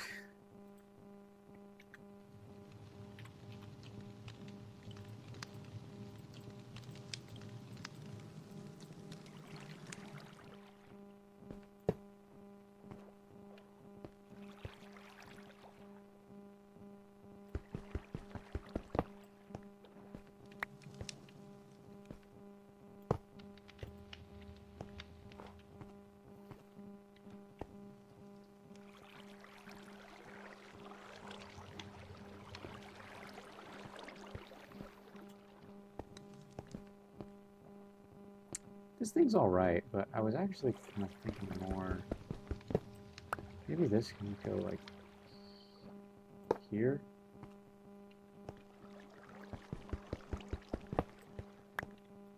Oh, damn, actually, this would have been an awesome star for the tree. Oh. The nether star looks good. Riv is the poster child for autism. No. You. Nah, I can't. I want to do it. Maybe just carpet. Maybe this is just the carpet situation. I called most of my fans autistic, which I think is true. You're not most of my fans, Autumn. You're one of them.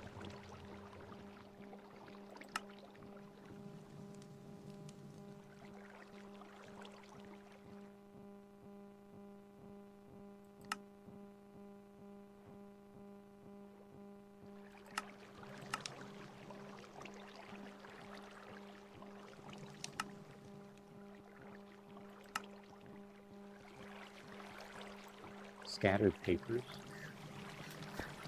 Maybe scattered papers would be good.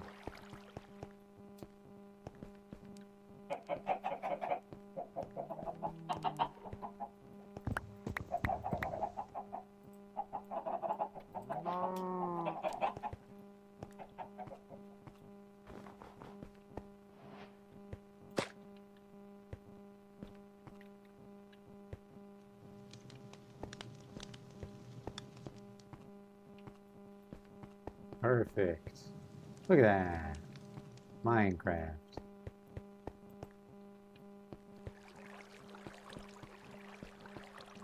So nice.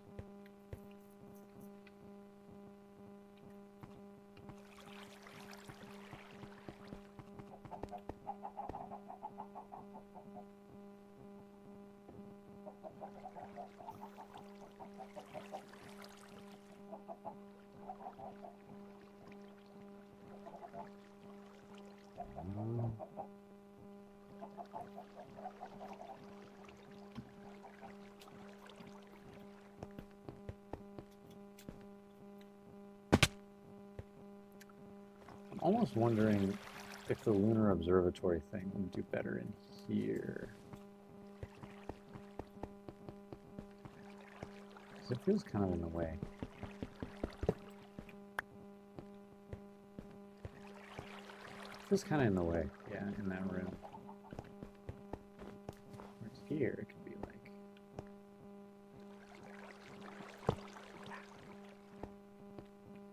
Interesting stuff. Interesting stuff to climb this stuff. Pink and gold moon decor. Glowing moon.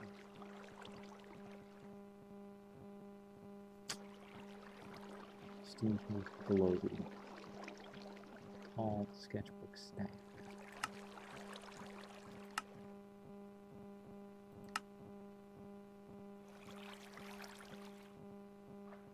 Antique lamp. Retro food.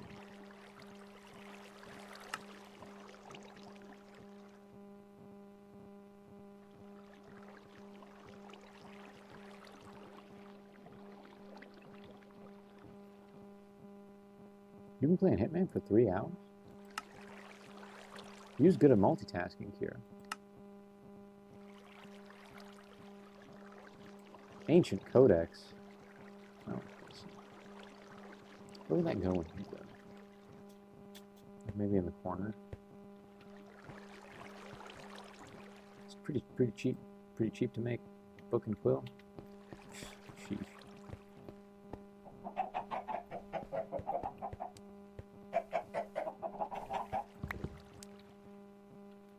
little bit of wood. 4 wood.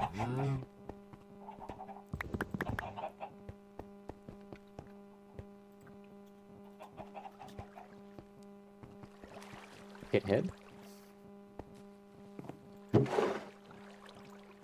Duele la cabeza?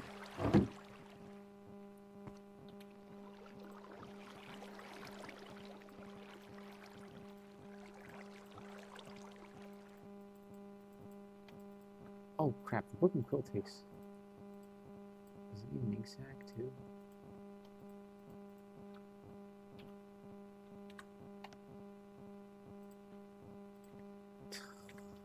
Lame.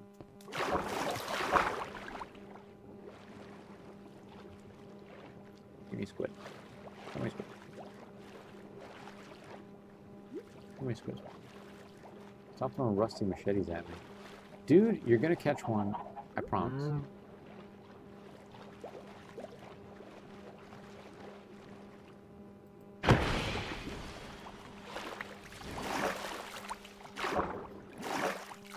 Spent all night last night working on my midterm exam. People were impressed it was cardboard. What else? What is it? What else would it be made out of? Paint us a picture. Or construct us one out of cardboard, I guess. Book and quill. Now we do this.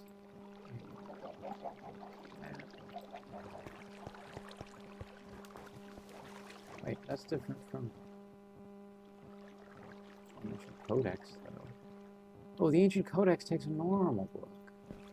Well, let's see which we prefer. I knew I was confused by that.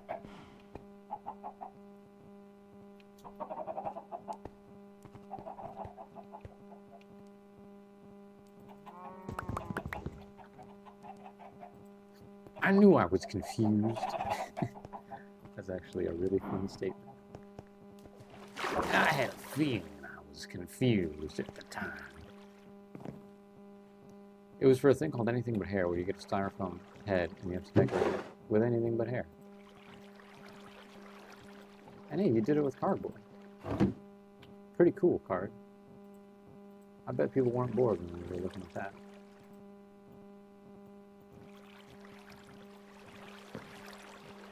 See, this one kind of like speaks to me more, even though it's less ornate. There's something about that, like that's got a whole ass vibe, and this is just like, eh. Whatever, book on a stand. Tell me about it. Maybe I'll use this in the alchemy room.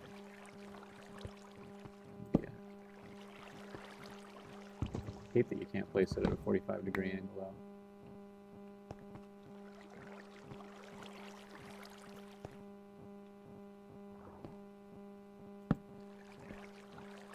So what, you're a perfectionist in a world of good enoughers.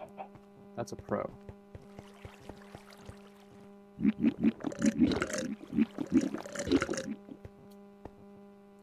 want this here though, because we put something up here, so we gotta put something down there, so it's like kind of balanced, even though it's not. Let's look for more clutter. Let's look for more clutter to me. First is of all, I actually want some shelves.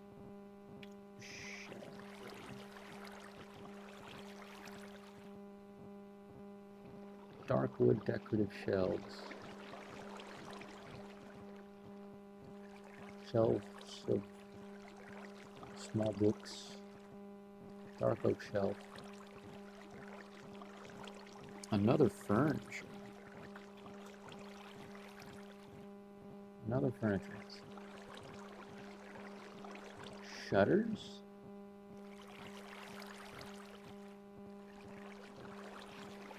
Flower boxes? Curtains? Drawers?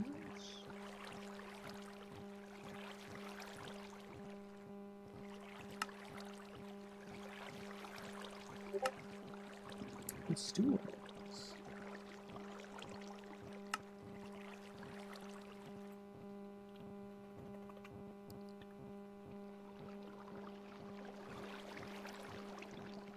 Woodard. All right.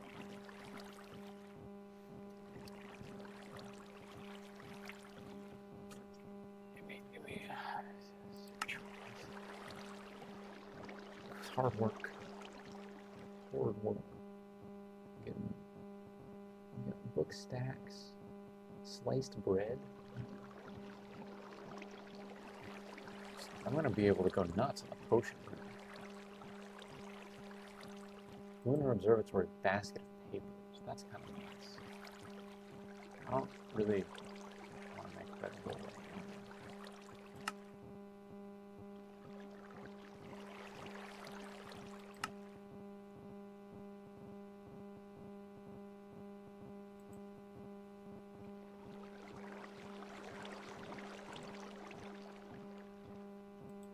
I just want to know if I can actually get this many books.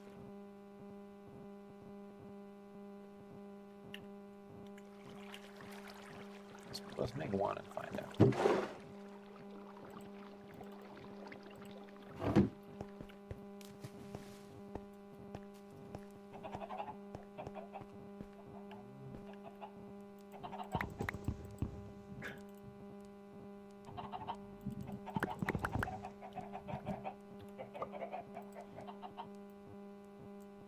Don't go chasing waterfalls, just stick to the hills and the streams that you used to.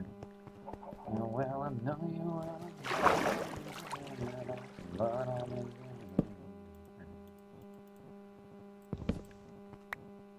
Okay, this is purely decorative. Do we even want it in here? Is it even worth time? I'm kind of inclined to say no. I think it's actually kind of a ghost together. So far as to the point that I'm just going to throw it away.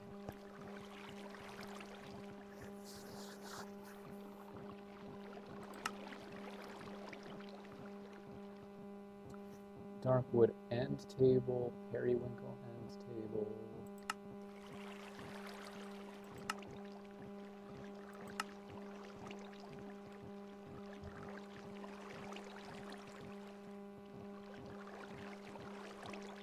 I love this little birdhouse. This chest. I don't want it for in this room. I definitely see that going in the bedroom.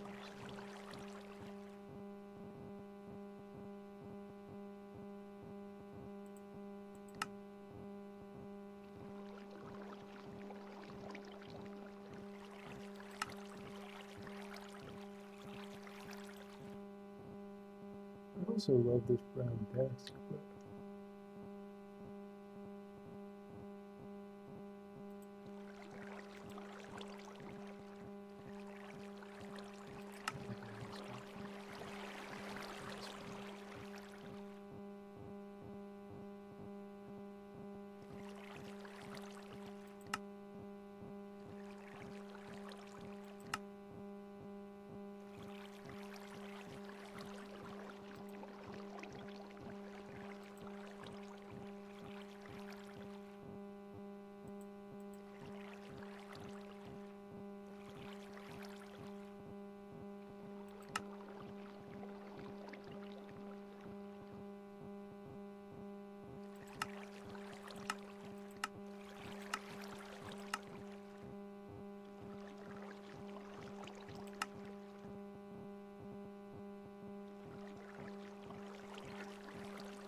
Let me look through all the mods and see what speaks to me for decorating this room.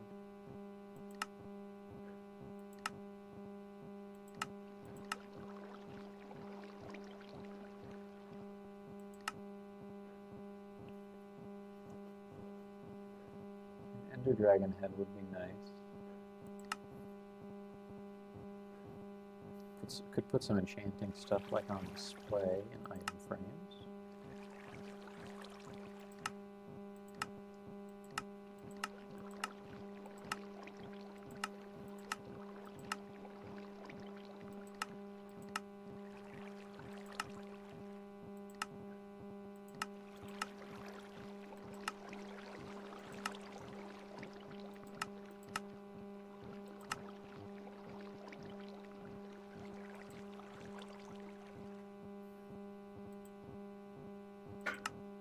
know how you get this Neptunian stuff.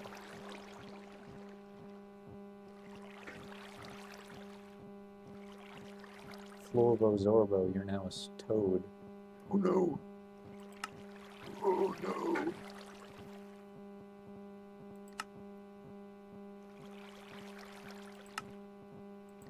Oh no, I'm the toad.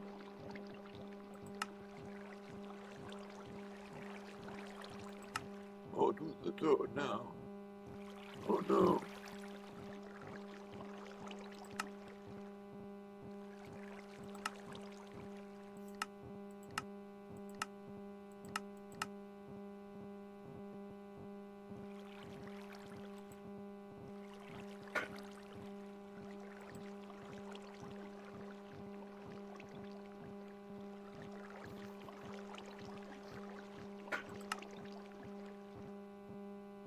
Safety net. Farmer's Delight. There's a lot of stuff in this Farmer's Delight.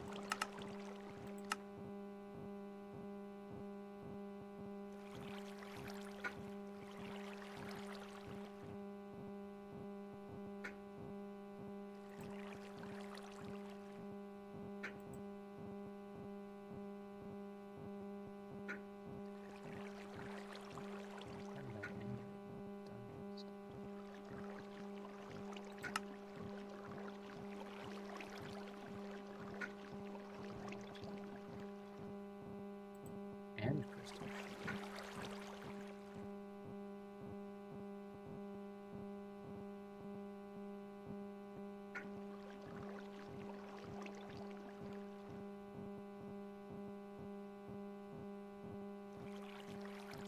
Doesn't really do anything.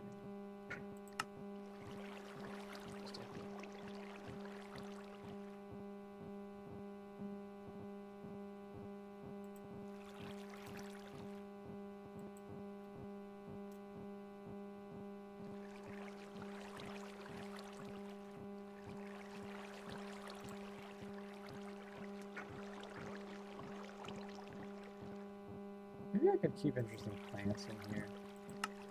No, but that's for the potion room.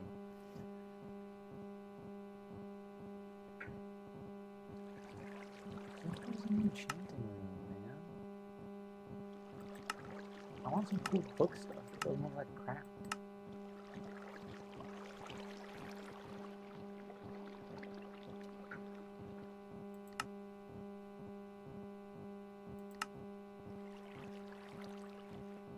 Maybe I can keep my artifacts in here. But stored in what containers? That's the problem, is that there are no good containers.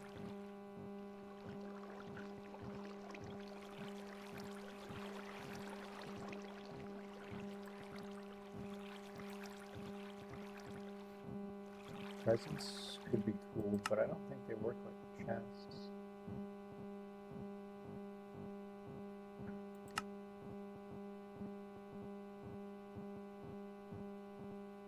Fire pit. Oh, supplementaries adds the scum. Ooh, hourglass.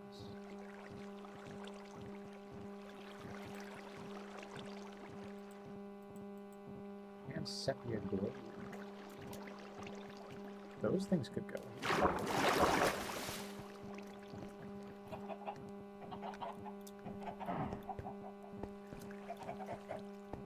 Let's make the sepia glow. And we have a glow. We also have an antique ink model, I think.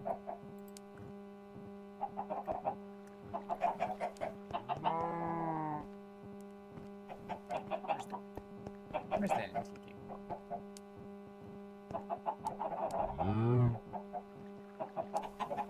I know I got some. There.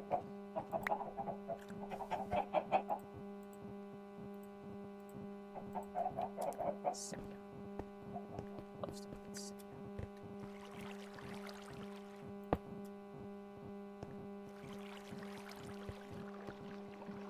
Now that's a thing that actually.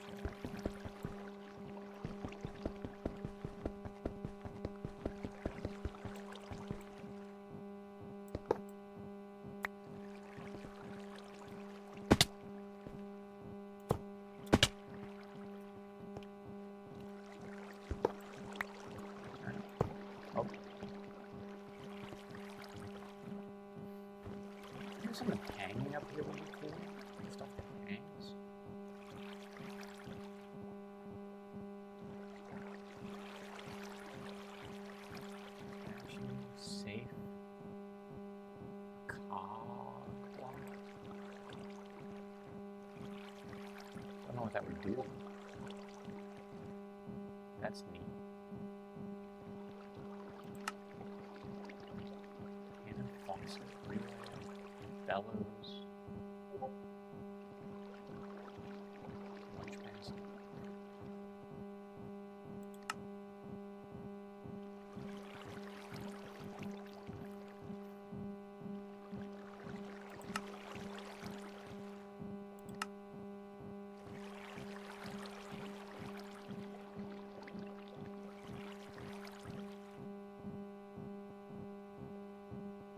Hey, that's okay.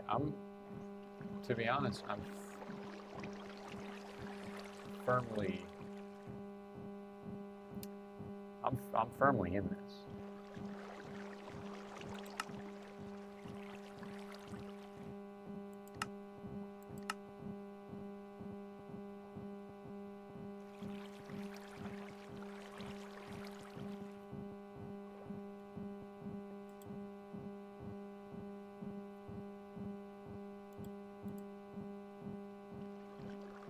What the heck is an altimeter?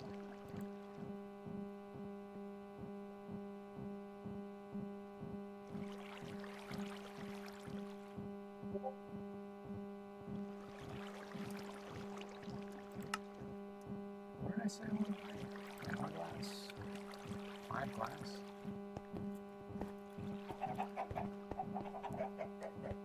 Oh, my mic is making noise again. Thanks for letting me know.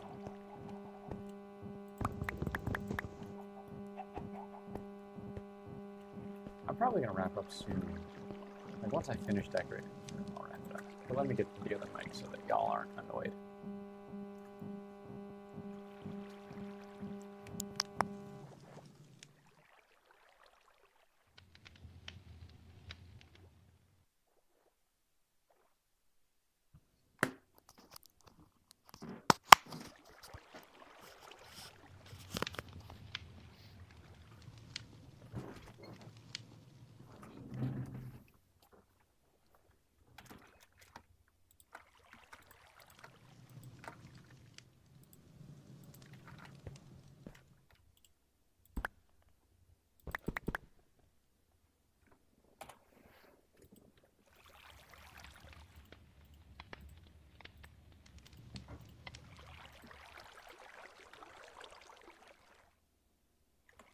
Accepts any dust, sand, or powder.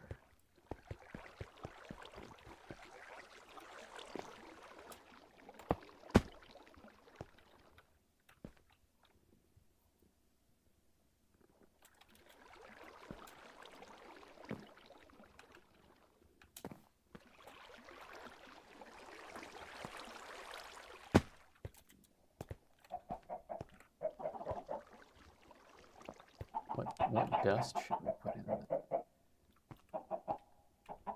Gunpowder is a powder. But I don't think that would look really cool. Sand is a thing.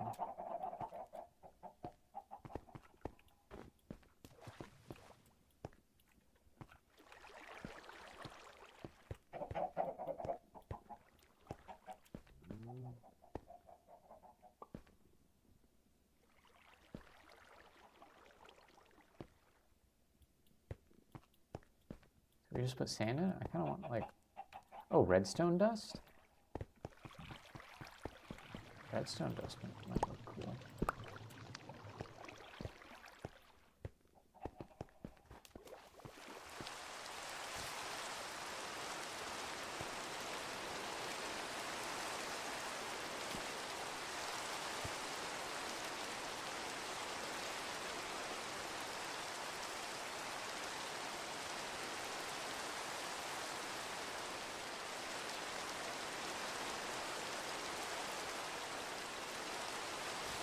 Awesome.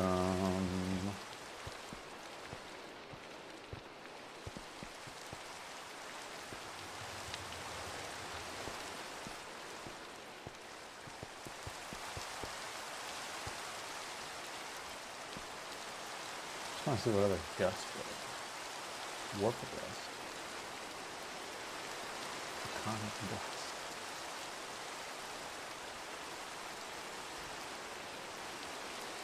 A warp dust is actually easy to make. You can make it.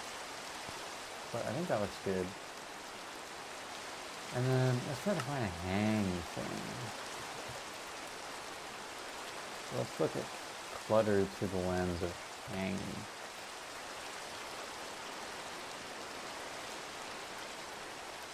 Hanging stuff.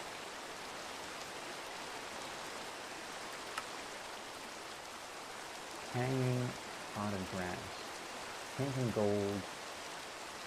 Moon decor. Moonstream. Glowstone and glass painting. That's worth a try. That's worth a try.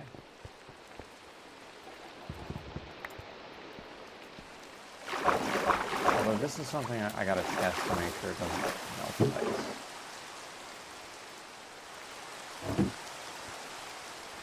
I'm always worried that something is going to emit too much light by surprise and melt my ceiling.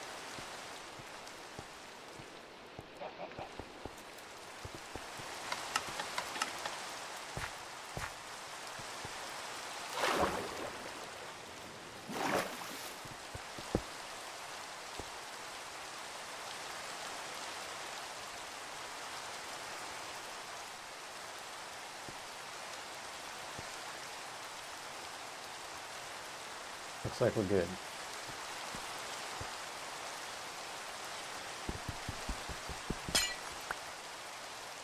Actually, let's just...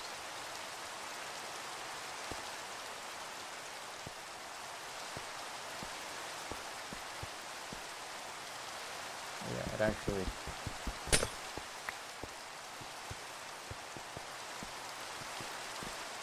doesn't emit much light.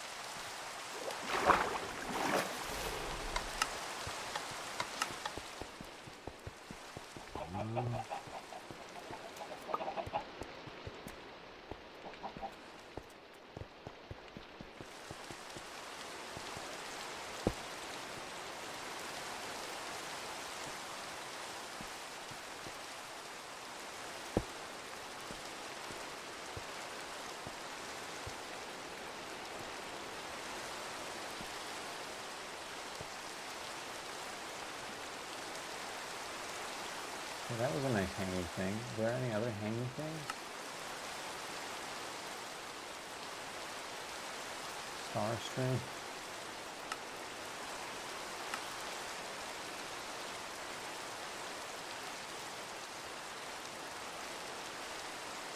I mean, I'll get more of those. Just load up this room with them.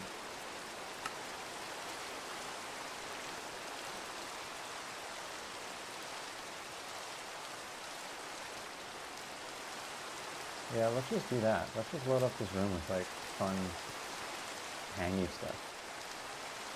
And I think it's good.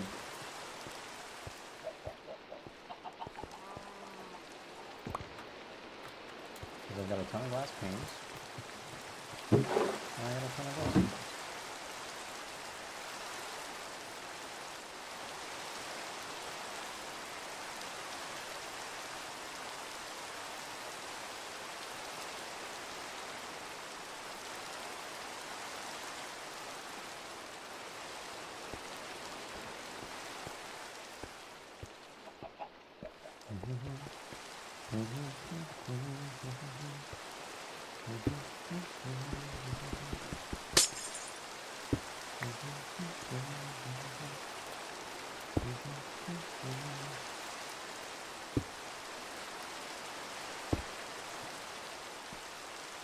What's up, Kibbity?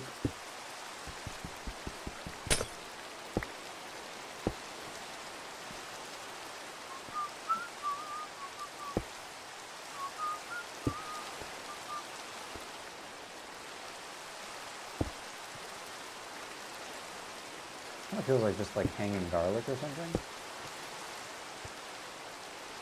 But it also feels mysterious and magic and cool. And for that reason, I'm into it. And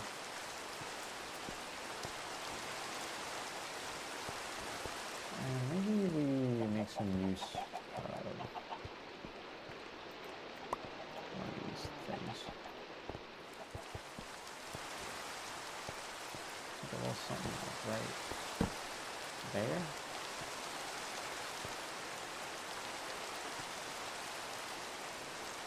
Can you put an enchanted book or anything like on this? Does that have any function at all outside of just being a weird thing? Now that I'm looking at it, I sort of hate the way it looks. Can we put a bottle of enchanting on it? Nope. Maybe we just go with an item frame. Maybe we just go with an item frame over here. That looks better.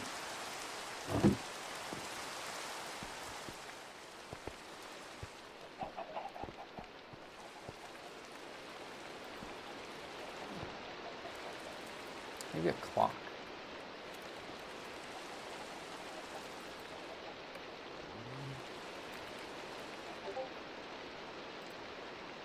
Clock. Dark wood clock.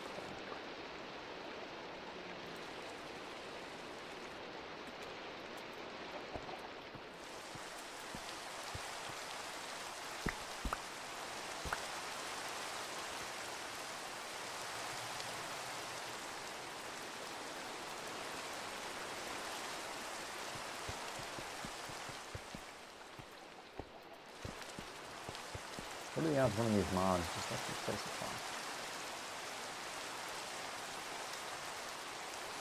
What the heck?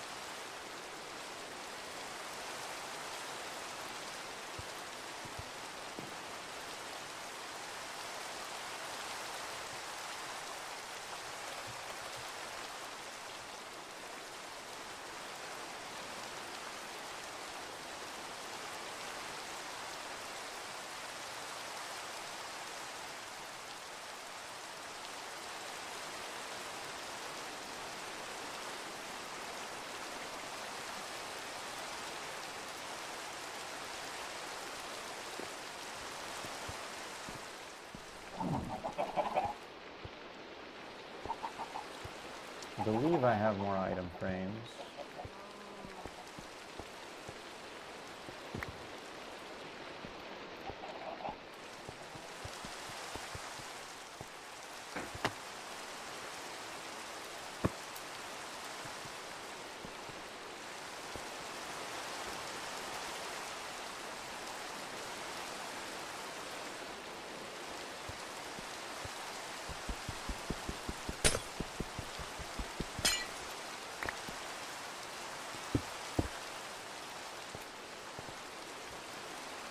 That's nice. That's nice.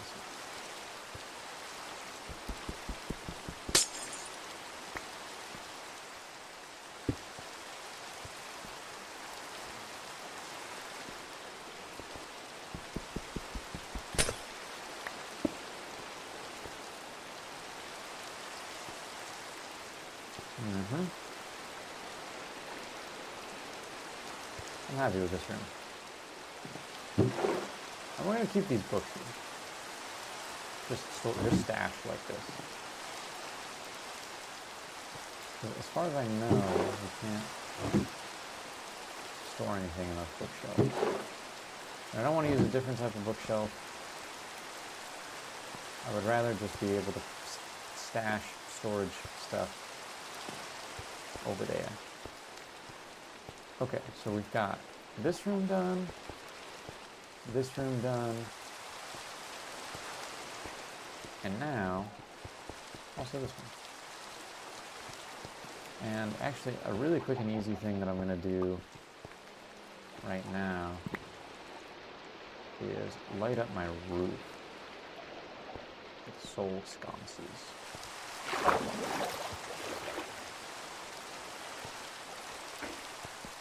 Probably won't.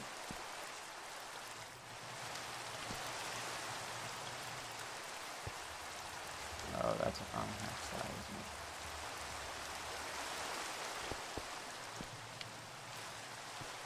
So this will be hard for stuff to spawn on, I guess. This is also on half side.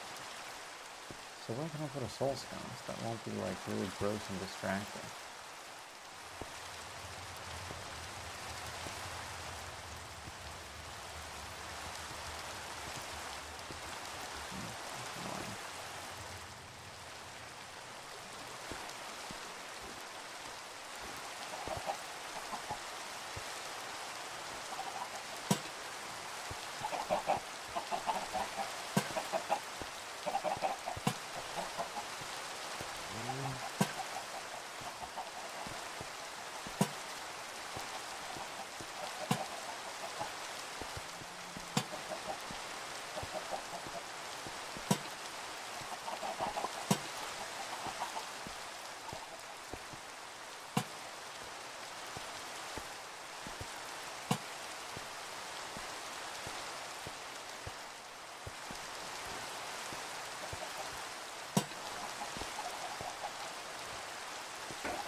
will help a bit. Probably not enough, but I don't want to place too much lighting if it's going to ruin the way my roof looks.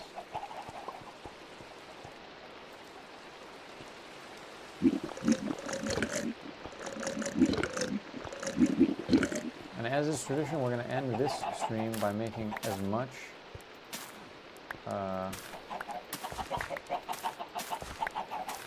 eggnog as we can make. And we still haven't made a gingerbread man, but Tegan wasn't in today. And I kind of want to wait for Tegan to make a gingerbread man, to be honest. Skazdings or Wazbongs? Sting? Dude, you're out here asking the real questions. And I know you're probably thinking, riveting material is a Wazbong, is a Wazbonger, for sure. And you'd be right if you were talking about riveting material from like 2.5 years ago. 2.5 years ago, I was listening to a podcast, and they were just like not in a super opinionated way, right? Because people, when you're talking about Skazdings or Wazbongs, people get really personal about it. I've seen people get mean about it. Mean. And I'm not sure why, but this podcast was refreshing to listen to because they were calm. Two of the speakers were more in the Wazbong camp, but one woman at the table preferred Skazdings, and they were polite. They let each other speak. They didn't interrupt each other, and she didn't convert both speakers, but one of the speakers was like, after she made all of her points, was like, damn, I think I might prefer Skazdings. And as I was listening to the podcast, she brought me around to Skazdings over Wazbongs.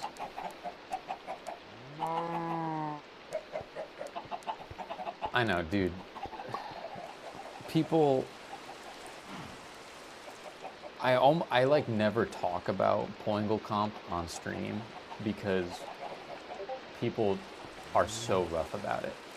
It's like politics and religion. It's like I don't even, and it does. It hurts. It's gatekeeping. It stops people from getting into it because you make the conversation not fun to listen to, and then no one's going to get educated about Poingelkamp, right? Because they're going to see two Poingelkamp enthusiasts talking, and they're going to be like, "This doesn't sound fun at all." It's like League of Legends. It's like, this doesn't sound fun at all. What are you doing? What's happening? What is this? And that's what I liked about this podcast so much. And upon like hearing it in a way that was in like a context that was not personal, not trying to like talk down to anyone, not trying to be like, well, the Skazdings crowd, because there was a very like alpha and omega kind of narrative forming where like the Wazbongs were really alpha and the Skazdings were very, like beta or something. And also, did I say alpha omega? I meant alpha beta. And this podcast was the first, I wish I remember the name of it. I don't, I'm sorry. But this podcast was the first thing I listened to that kind of like broke that trend and really turned things around.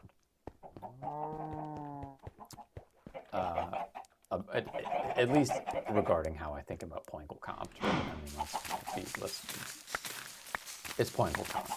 People get very intense about it, but like it's not life and death. I totally meandered, and I do that sometimes with heart. Skazdings, which I know is an unpopular opinion, and I'm not trying to be contrarian about it. I know Alpha and Omega, and I caught myself misspeaking. Thank you, Kira.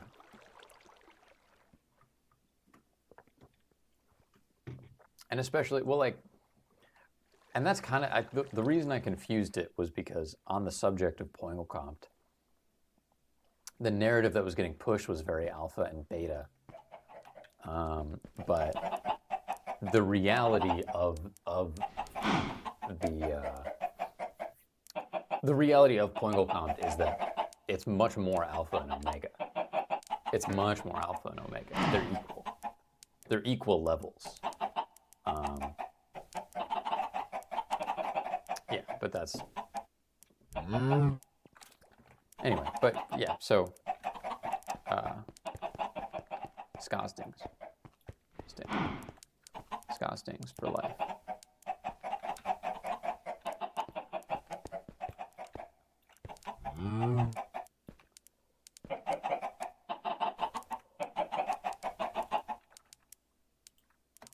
Yeah, we're just talking about Poingelkampf card.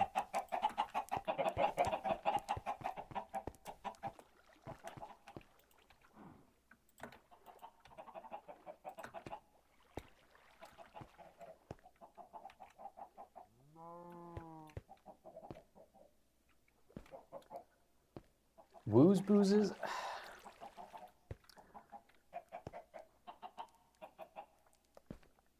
This is... Okay, so here's the deal with Woo's boozes. In my opinion, right?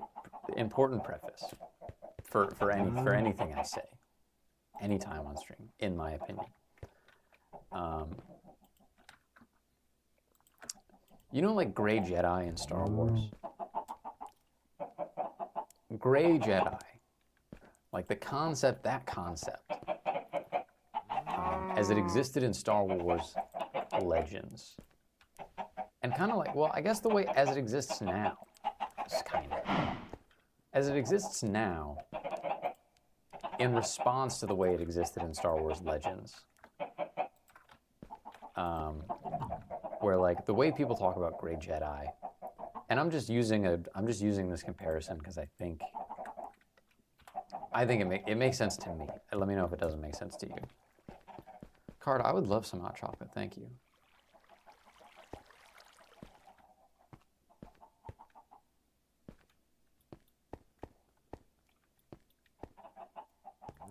Yeah, Kira, I mean, with Poingelkampf, because it's so combative, I did overgeneralize.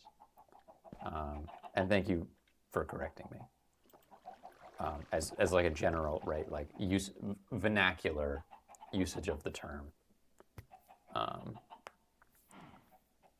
But specifically in the context of Poingelkampf, I do think alpha and beta, just because those are terms that other people are tossing around.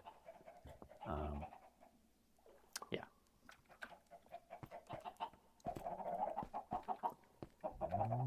Anyways, Woo's boozes. So Woo's boozes are kind of like Grey Jedi in the fact that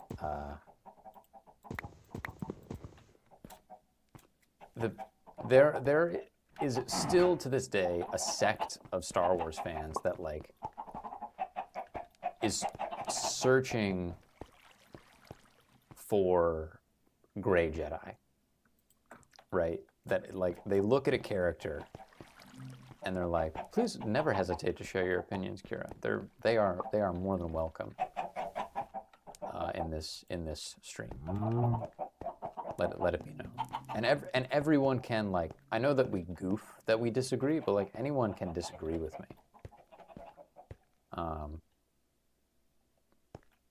You know, if you disagree with me in the sense that like to the degree that you think like genocide is okay, then you're probably going to get banned. But like if it's just a matter of opinion or taste, like Poingelkampf, I'm never gonna hassle you about it. And I'll probably try my best to hear your point of view and really internalize it.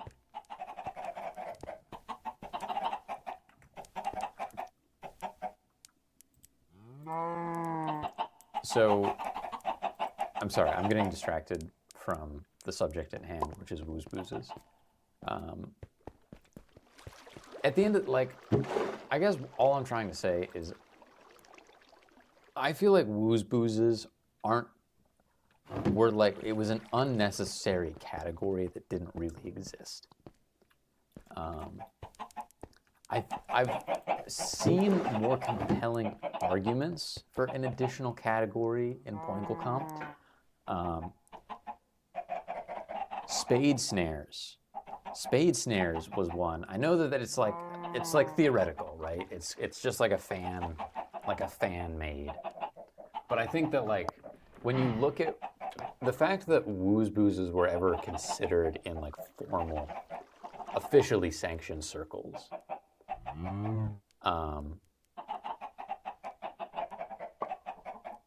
it's just when you look at some of the fan made ones,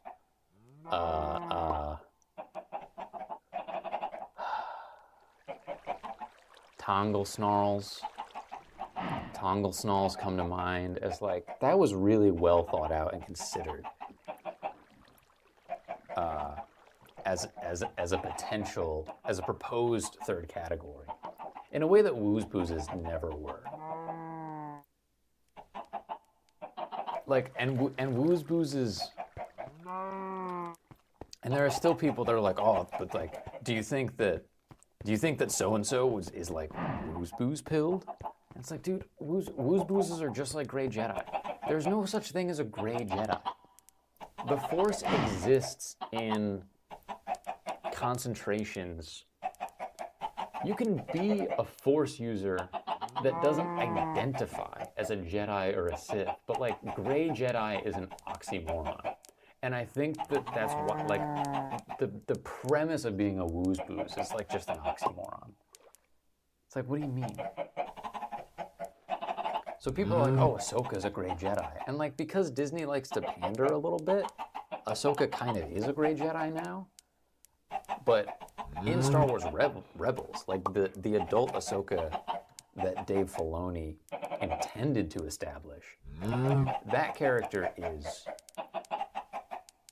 a Force user, is a powerful Force user that does not want to be associated with either thing.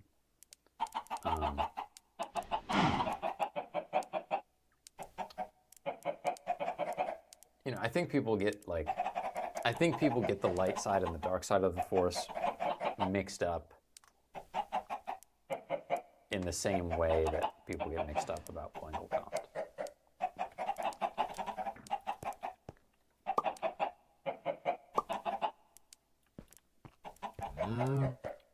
Wooze Boozes gave Spoingles, who didn't feel like a Skazding or a Wazbong.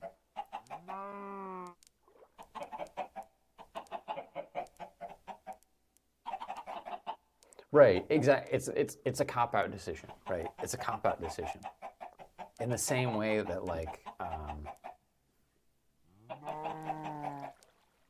what would be another example? I mean, Grey Jedi is a cop-out decision, but now that I've already cited it, I'm trying to come up with a different example that's culturally relevant.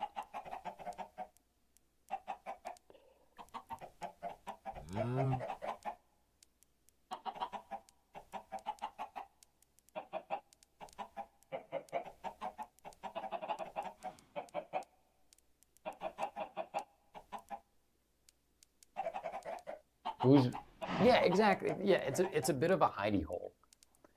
You're saying, but not in like a moderate way, in a stick your head in the sand kind of way. You know, I believe in like,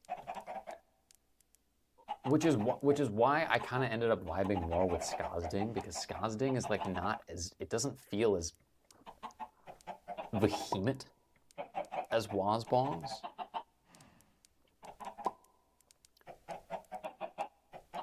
But Wooze Booze, it's just like, the people who are Wooze Booze pilled, I feel like are early to it. Wooze Booze is like, you learned a little bit, you learned enough to know that there was like a polarity to this subculture, and then you chose the thing that was in the middle of the polarity, almost as an excuse not to learn more. I think that's the best way I could articulate it. That's the best way I could articulate. I don't think I'm topping that. Does that make sense, Sting? Is that like helpful?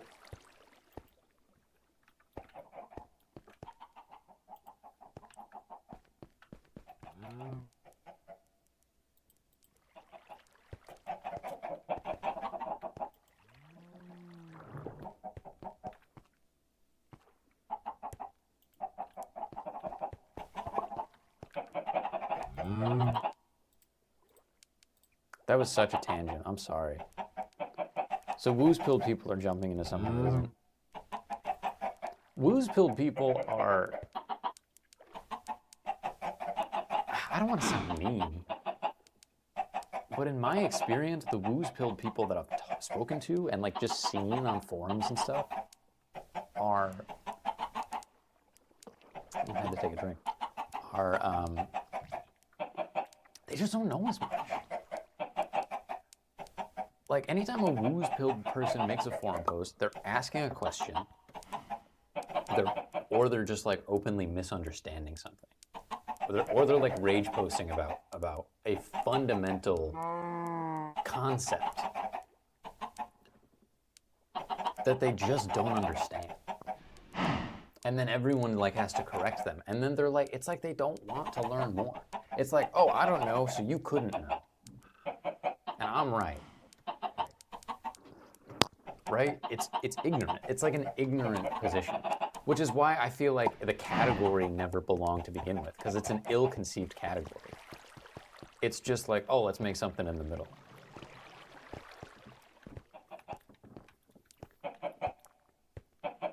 It's like fucking Hufflepuff. That's what it is. It's the way that, like, and to be fair, like, when you read more into Harry Potter, Hufflepuff isn't really Hufflepuff.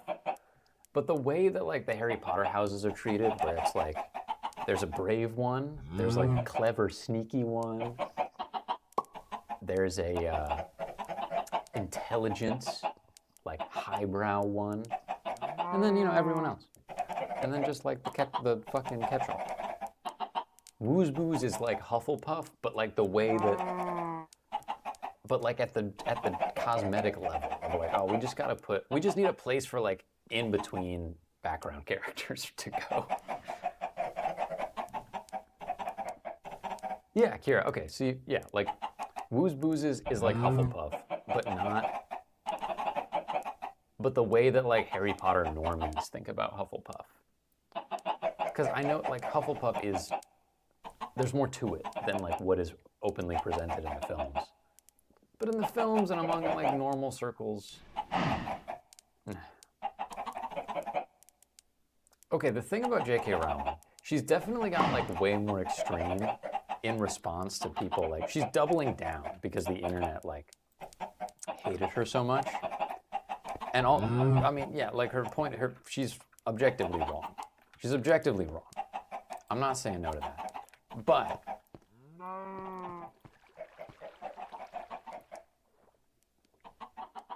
is she...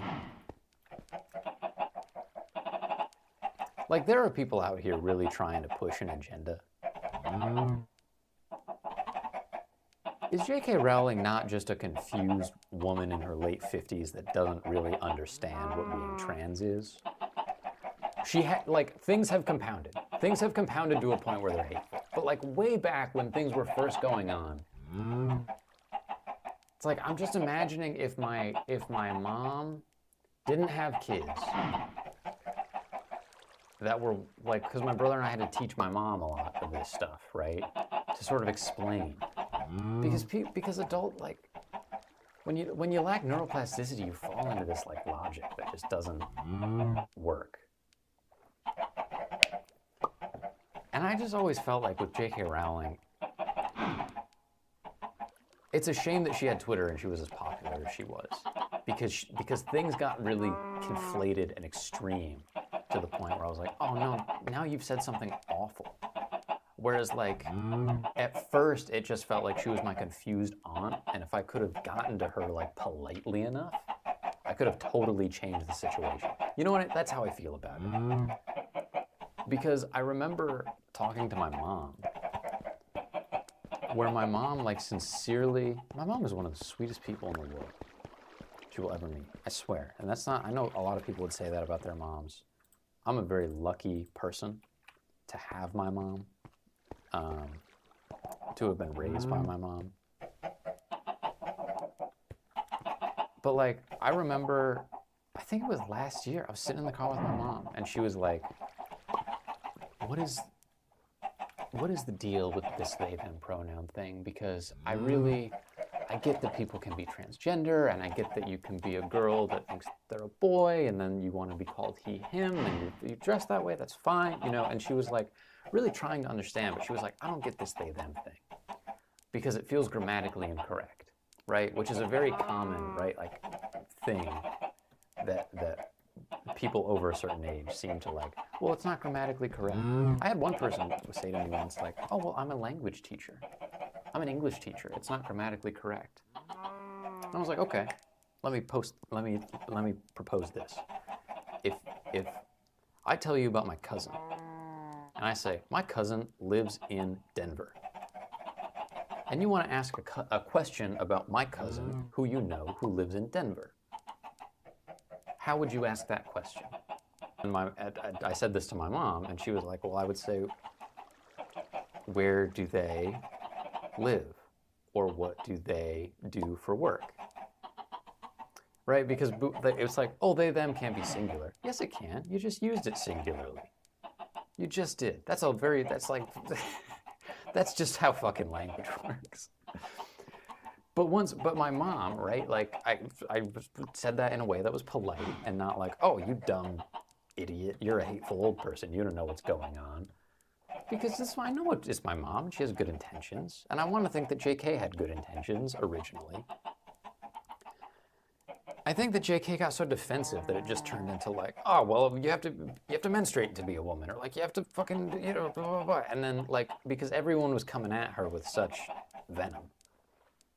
When she started to get into, because she was so influential and she was tweeting things that were like, you know, stuff that your aunt says at Thanksgiving. That is normal for a woman of that age, but just like no one was able to get to her in time to be like, let me help you.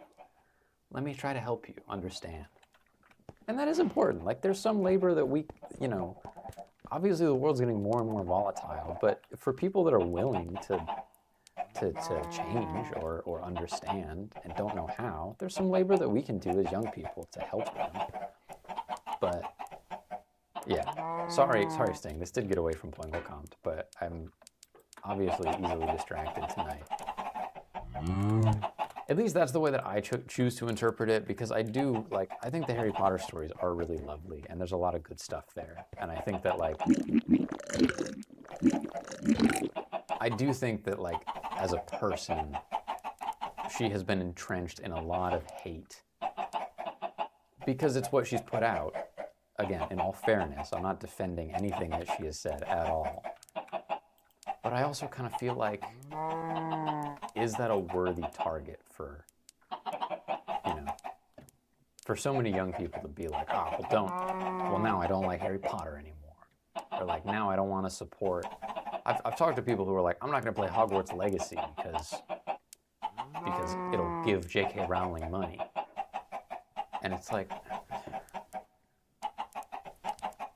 there are, you know, Epstein pedophile sex rings run by CEOs that, like, and like definitely like major corporations that you could look up and find are like, you know, like attached, potentially implicated, or like on the Epstein list or something, right? And like, you haven't really done the work to give those people money or to not give those people money because you're not, because you don't know, because you haven't taken the time to be like, so like to not be willing to give J.K. Rowling money because like her Twitter is very toxic. To each their own, like do what you want, but you know, I just feel like we live in a weird world where there are a lot of distractions. And it's like, is that a trick or is that, I don't know. I'm too tired. I did talk about Epstein. I'm sorry, everyone.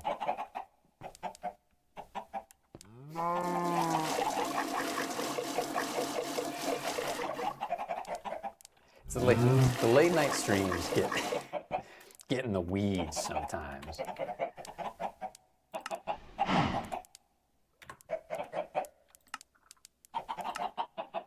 What do I need? Oh, I need empty bottles.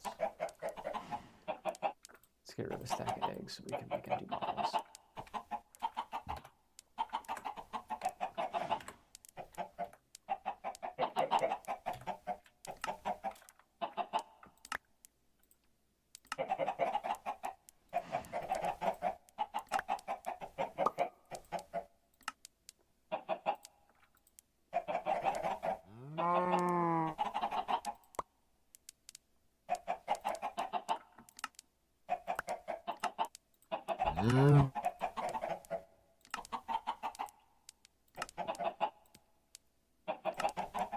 But like low key though, we don't really talk about that anymore. But like, probably a lot of that stuff's probably still going on.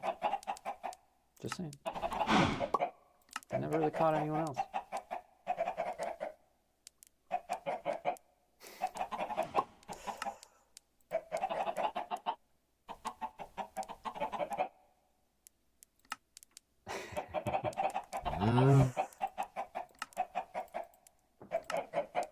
I just feel like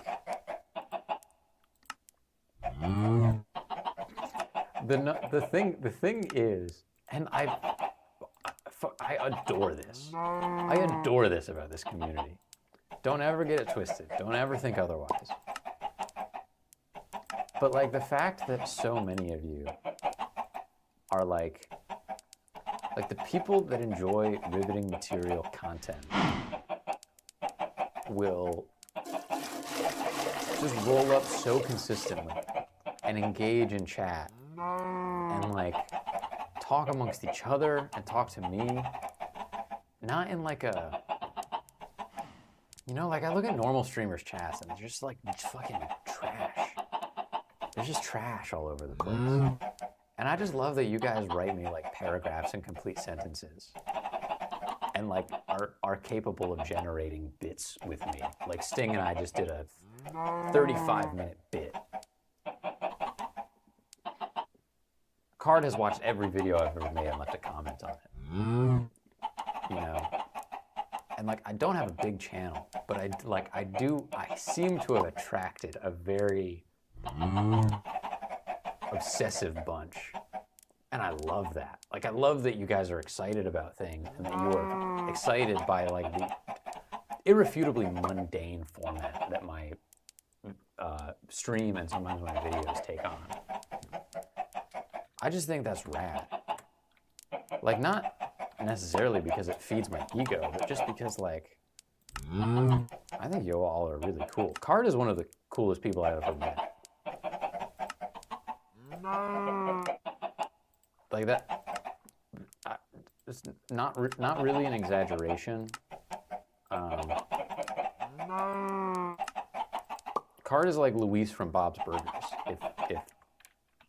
if a real person.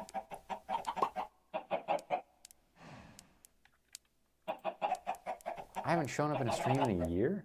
That's not true, Killer Fish. You're here all the dang time, dude.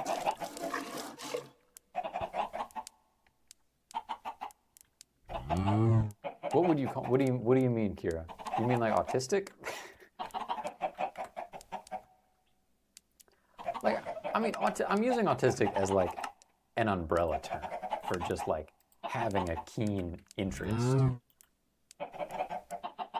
or like as a Bob's Burgers character, Kira. I'm not sure you are. I'm not sure you are a Bob's Burgers character. Okay, yeah, but good point.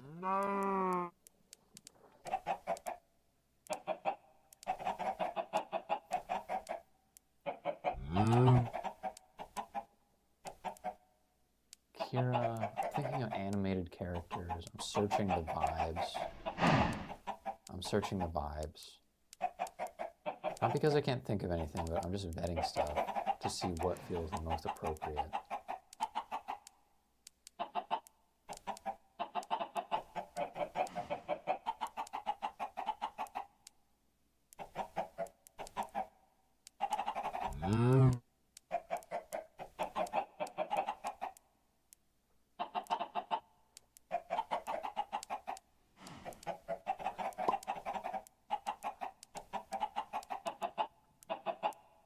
Killerfish, you can be Bob. That's accurate. I get kind of Lisa Simpson vibes from you, Kira. I get kind of Lisa Simpson vibes. That's what I'm going to go with. And Sting, you're like...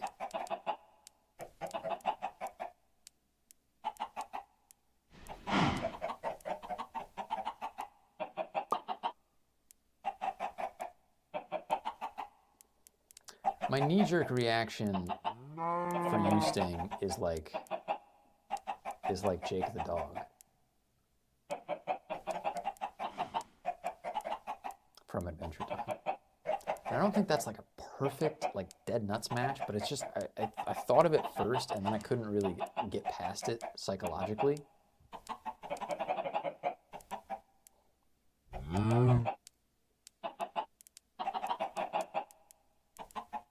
Yeah.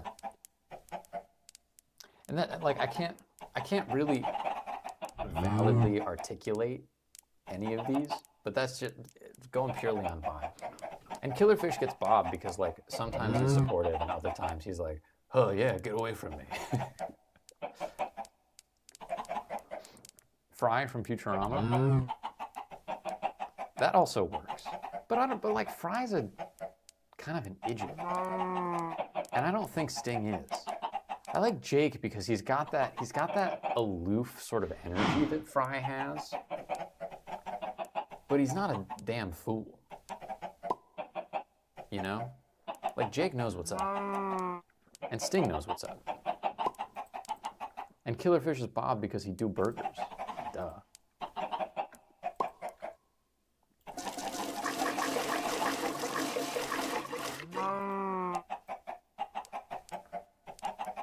I think I'm a damn stupid idiot fool. Well, that's not up to you.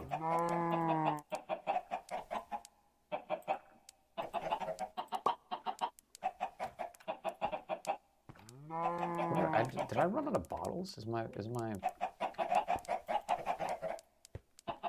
what Lisa vibes? The Lisa vibes that I got from you, Kira, which seems like that was a good pick. Seemed like you liked that pick.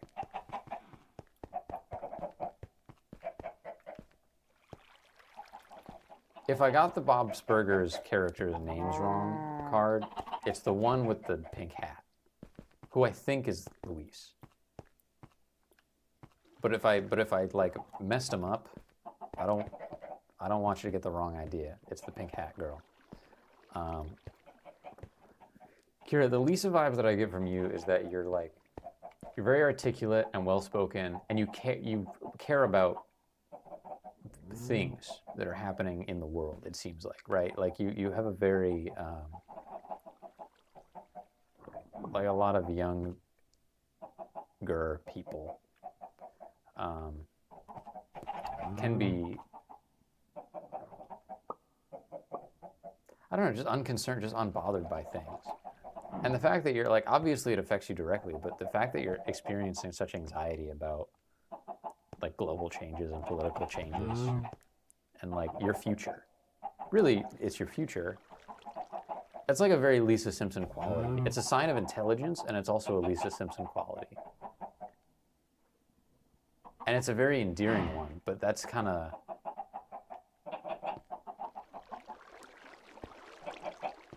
That's why my mind went there, at least.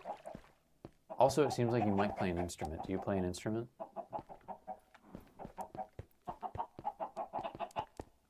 I mean, Kevin? No, I mean Luis, the one with the hat that like does cool shit.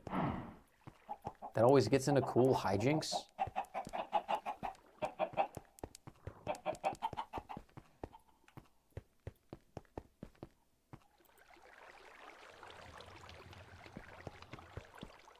You just play piano? Well, there we go. I can play the first... I can play the first bit of the Wii Sports intro on piano, and that's it. I can go da-na-na-na-na-na-na on piano.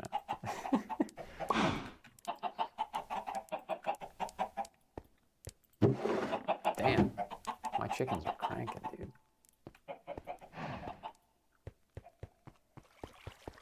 I think you're talking about Kevin, but it's Stop trying to distract me, Bob. I think you're talking about Kevin, buddy. Trying to trick me.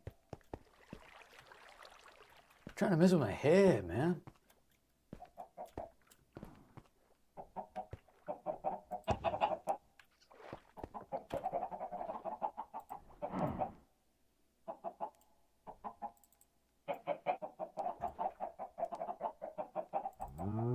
Whoa, how do I make the slime pants?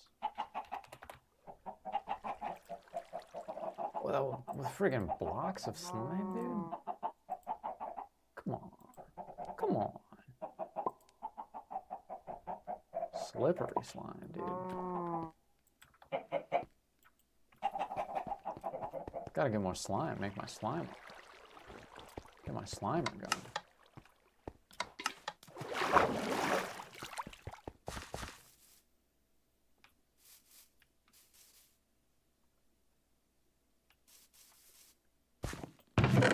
How much slime does that got? 4 slime. Dude's practically slimeless.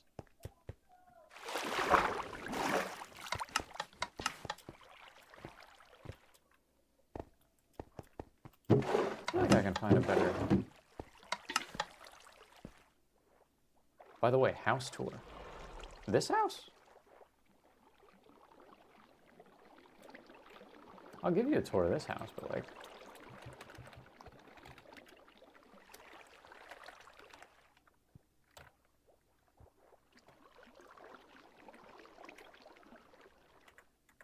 All right, I'll give you a tour of this house. Sure. Yeah, I mean, well, for one thing, it's a big snowflake. Very important that it be a big snowflake. I love ice. I love ice. And I'm feeling icy. Really early on, like episode 1 or 2, episode 1, I read a scroll, a Dead Sea Scroll that had sacred ice knowledge, and it granted me a diamond. There were no consequences for the magic transaction, but I got obsessed with ice. And so I needed to build my ice house out of ice, out of only ice and snow. That was my design criteria. Water was also allowed because water is just ice and snow that got a little too warm, but that's okay. We still love it. I made this door, which uses a dispenser and a powdered snow bucket to place a block when I come and go. And as long as you walk over both pressure plates just right, it will work. And mobs, even though powdered snow is technically permeable, mobs won't permeate it. So that's good. And then entrance, the entryway is where I keep my gear. So I keep tools and extra tools and weapons and, you know, knickknacks and things like that all up in here. Still want to do some more organizing in this room, but for the time being, I've got armor stands. These are tools and weapons. And over here are like artifacts, and I bought a bunch of hook shots, because you can only get hook shots from a wandering trader. And we've had a bunch of wandering traders come through, and none of them had them. And people on the server wanted hook shots. And I got lucky, and I found one that had one, so I spent all my emeralds on hook shots so that I could trade them with people. And because they need them, because everyone needs hook shots. All right, so all my hallways are flanked with waterfalls because I think it looks cool. And I think the drips add a nice vibe to the ice house to make it feel extra cold and icy. This hallway is kind of yuck. It is not decorated in any way. And actually, furthermore, speaking of yuck, let's come up with a better soul sconce placement.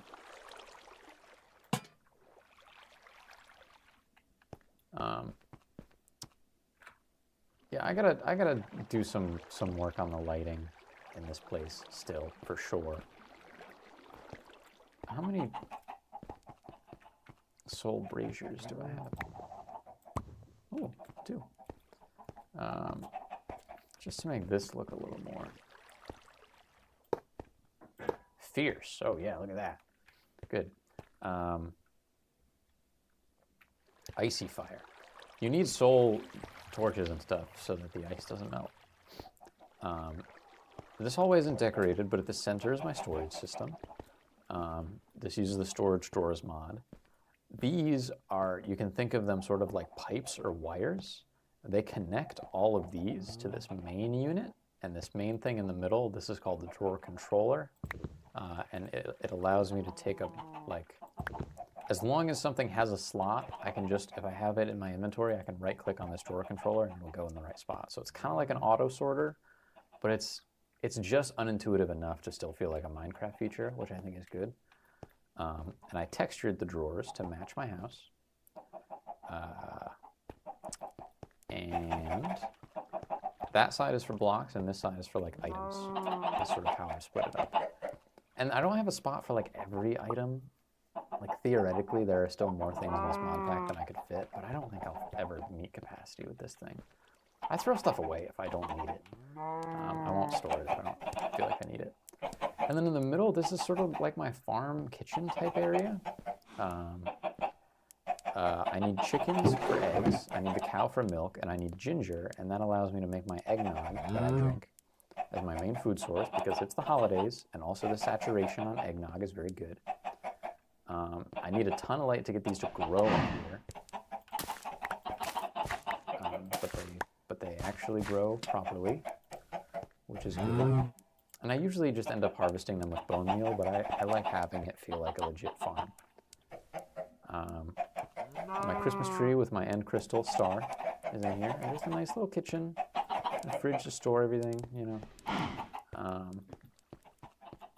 This room will be my bedroom. Right now it just has a bed and my dogs. Hey doggies. I store a couple random things here. I don't really know what I'm doing with that. But this is my bedroom with my bed. And then I do have a roommate that hasn't played on the server in a while. He actually hasn't played since I built the house, so I think he'll be pretty stoked once he sees it. But this will be his room. This is Houseman's room. And then here is our sort of like smelting and ores and like weapon type workspace. You know, these are compacting drawers, so what these do is like whether I have an iron nugget or ingot or block, it will store them and compact them automatically so that I can get whatever I need at any given time. And I don't have to, I don't have to do it in the crafting menu. I can just grab stuff from here. And then for stuff that only have 2, I've got 2 here. This is my sort of super furnace. The hopper allows me to queue up like a batch of items, and then it will spit out a batch of items. I could make more and like have multiple furnaces running at once, but that's necessary in vanilla to make like a super smelter or something. But this is so much faster than a normal furnace. I don't really feel the need to do that. I think the hopper is enough, honestly, and the fact that it's going to spit out 4 stacks of stuff is plenty. This is where I keep my schematics, which is for a mod pack that I haven't used yet. But schematics and smithing templates and whatever other things seem useful here, I'll keep them here. And then, you know, the basics: anvil, stone cutter, smithing table. Yeah. This room is also unfinished. I haven't really dove into it much yet, but this will be my brewing room.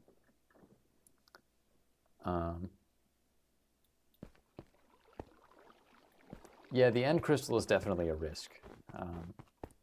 Luckily, this server is only active in December, so it won't be active past Christmas, so I'll never have to take that Christmas tree down. And I'll never have to break that end crystal.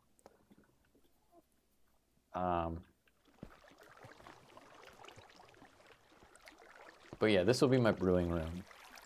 Not done yet, but I like brewing in Minecraft a lot. I do it more than the average player in vanilla, I think.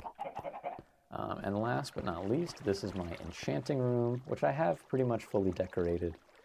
It was really hard getting the books in a position that really gave me access to level 30 enchantments. But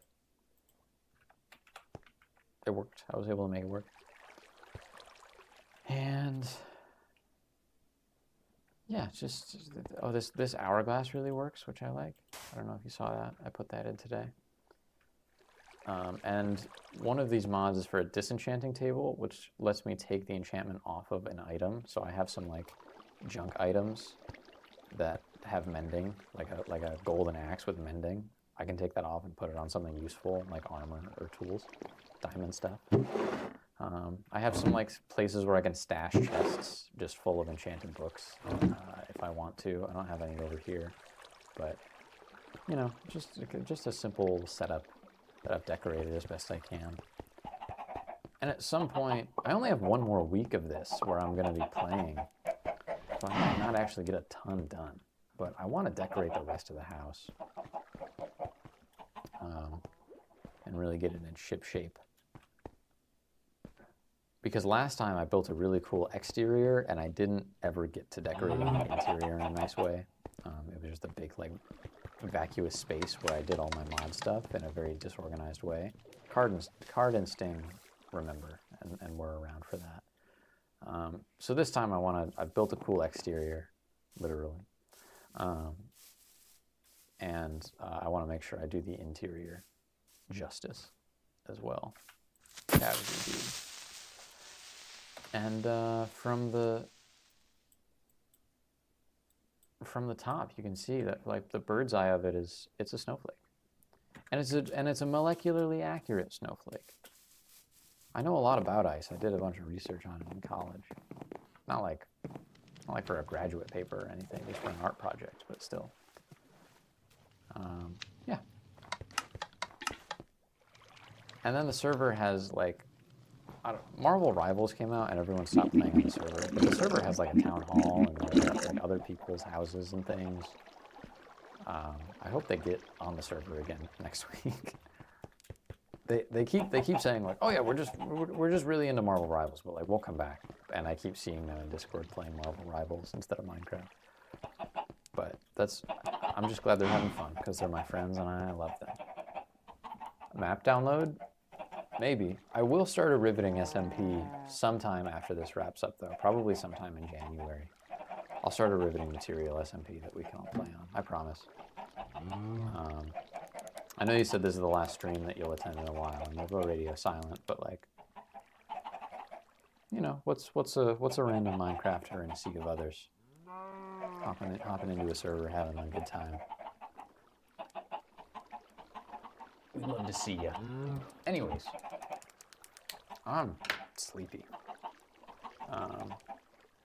Went a little later than usual, but I think all in all, good stuff. You know, good hang. Cool vibe. Thanks everyone for watching. I appreciate you guys, big time. And you know, I hope you all have a very Merry Christmas. I hope you all have a very Merry Christmas.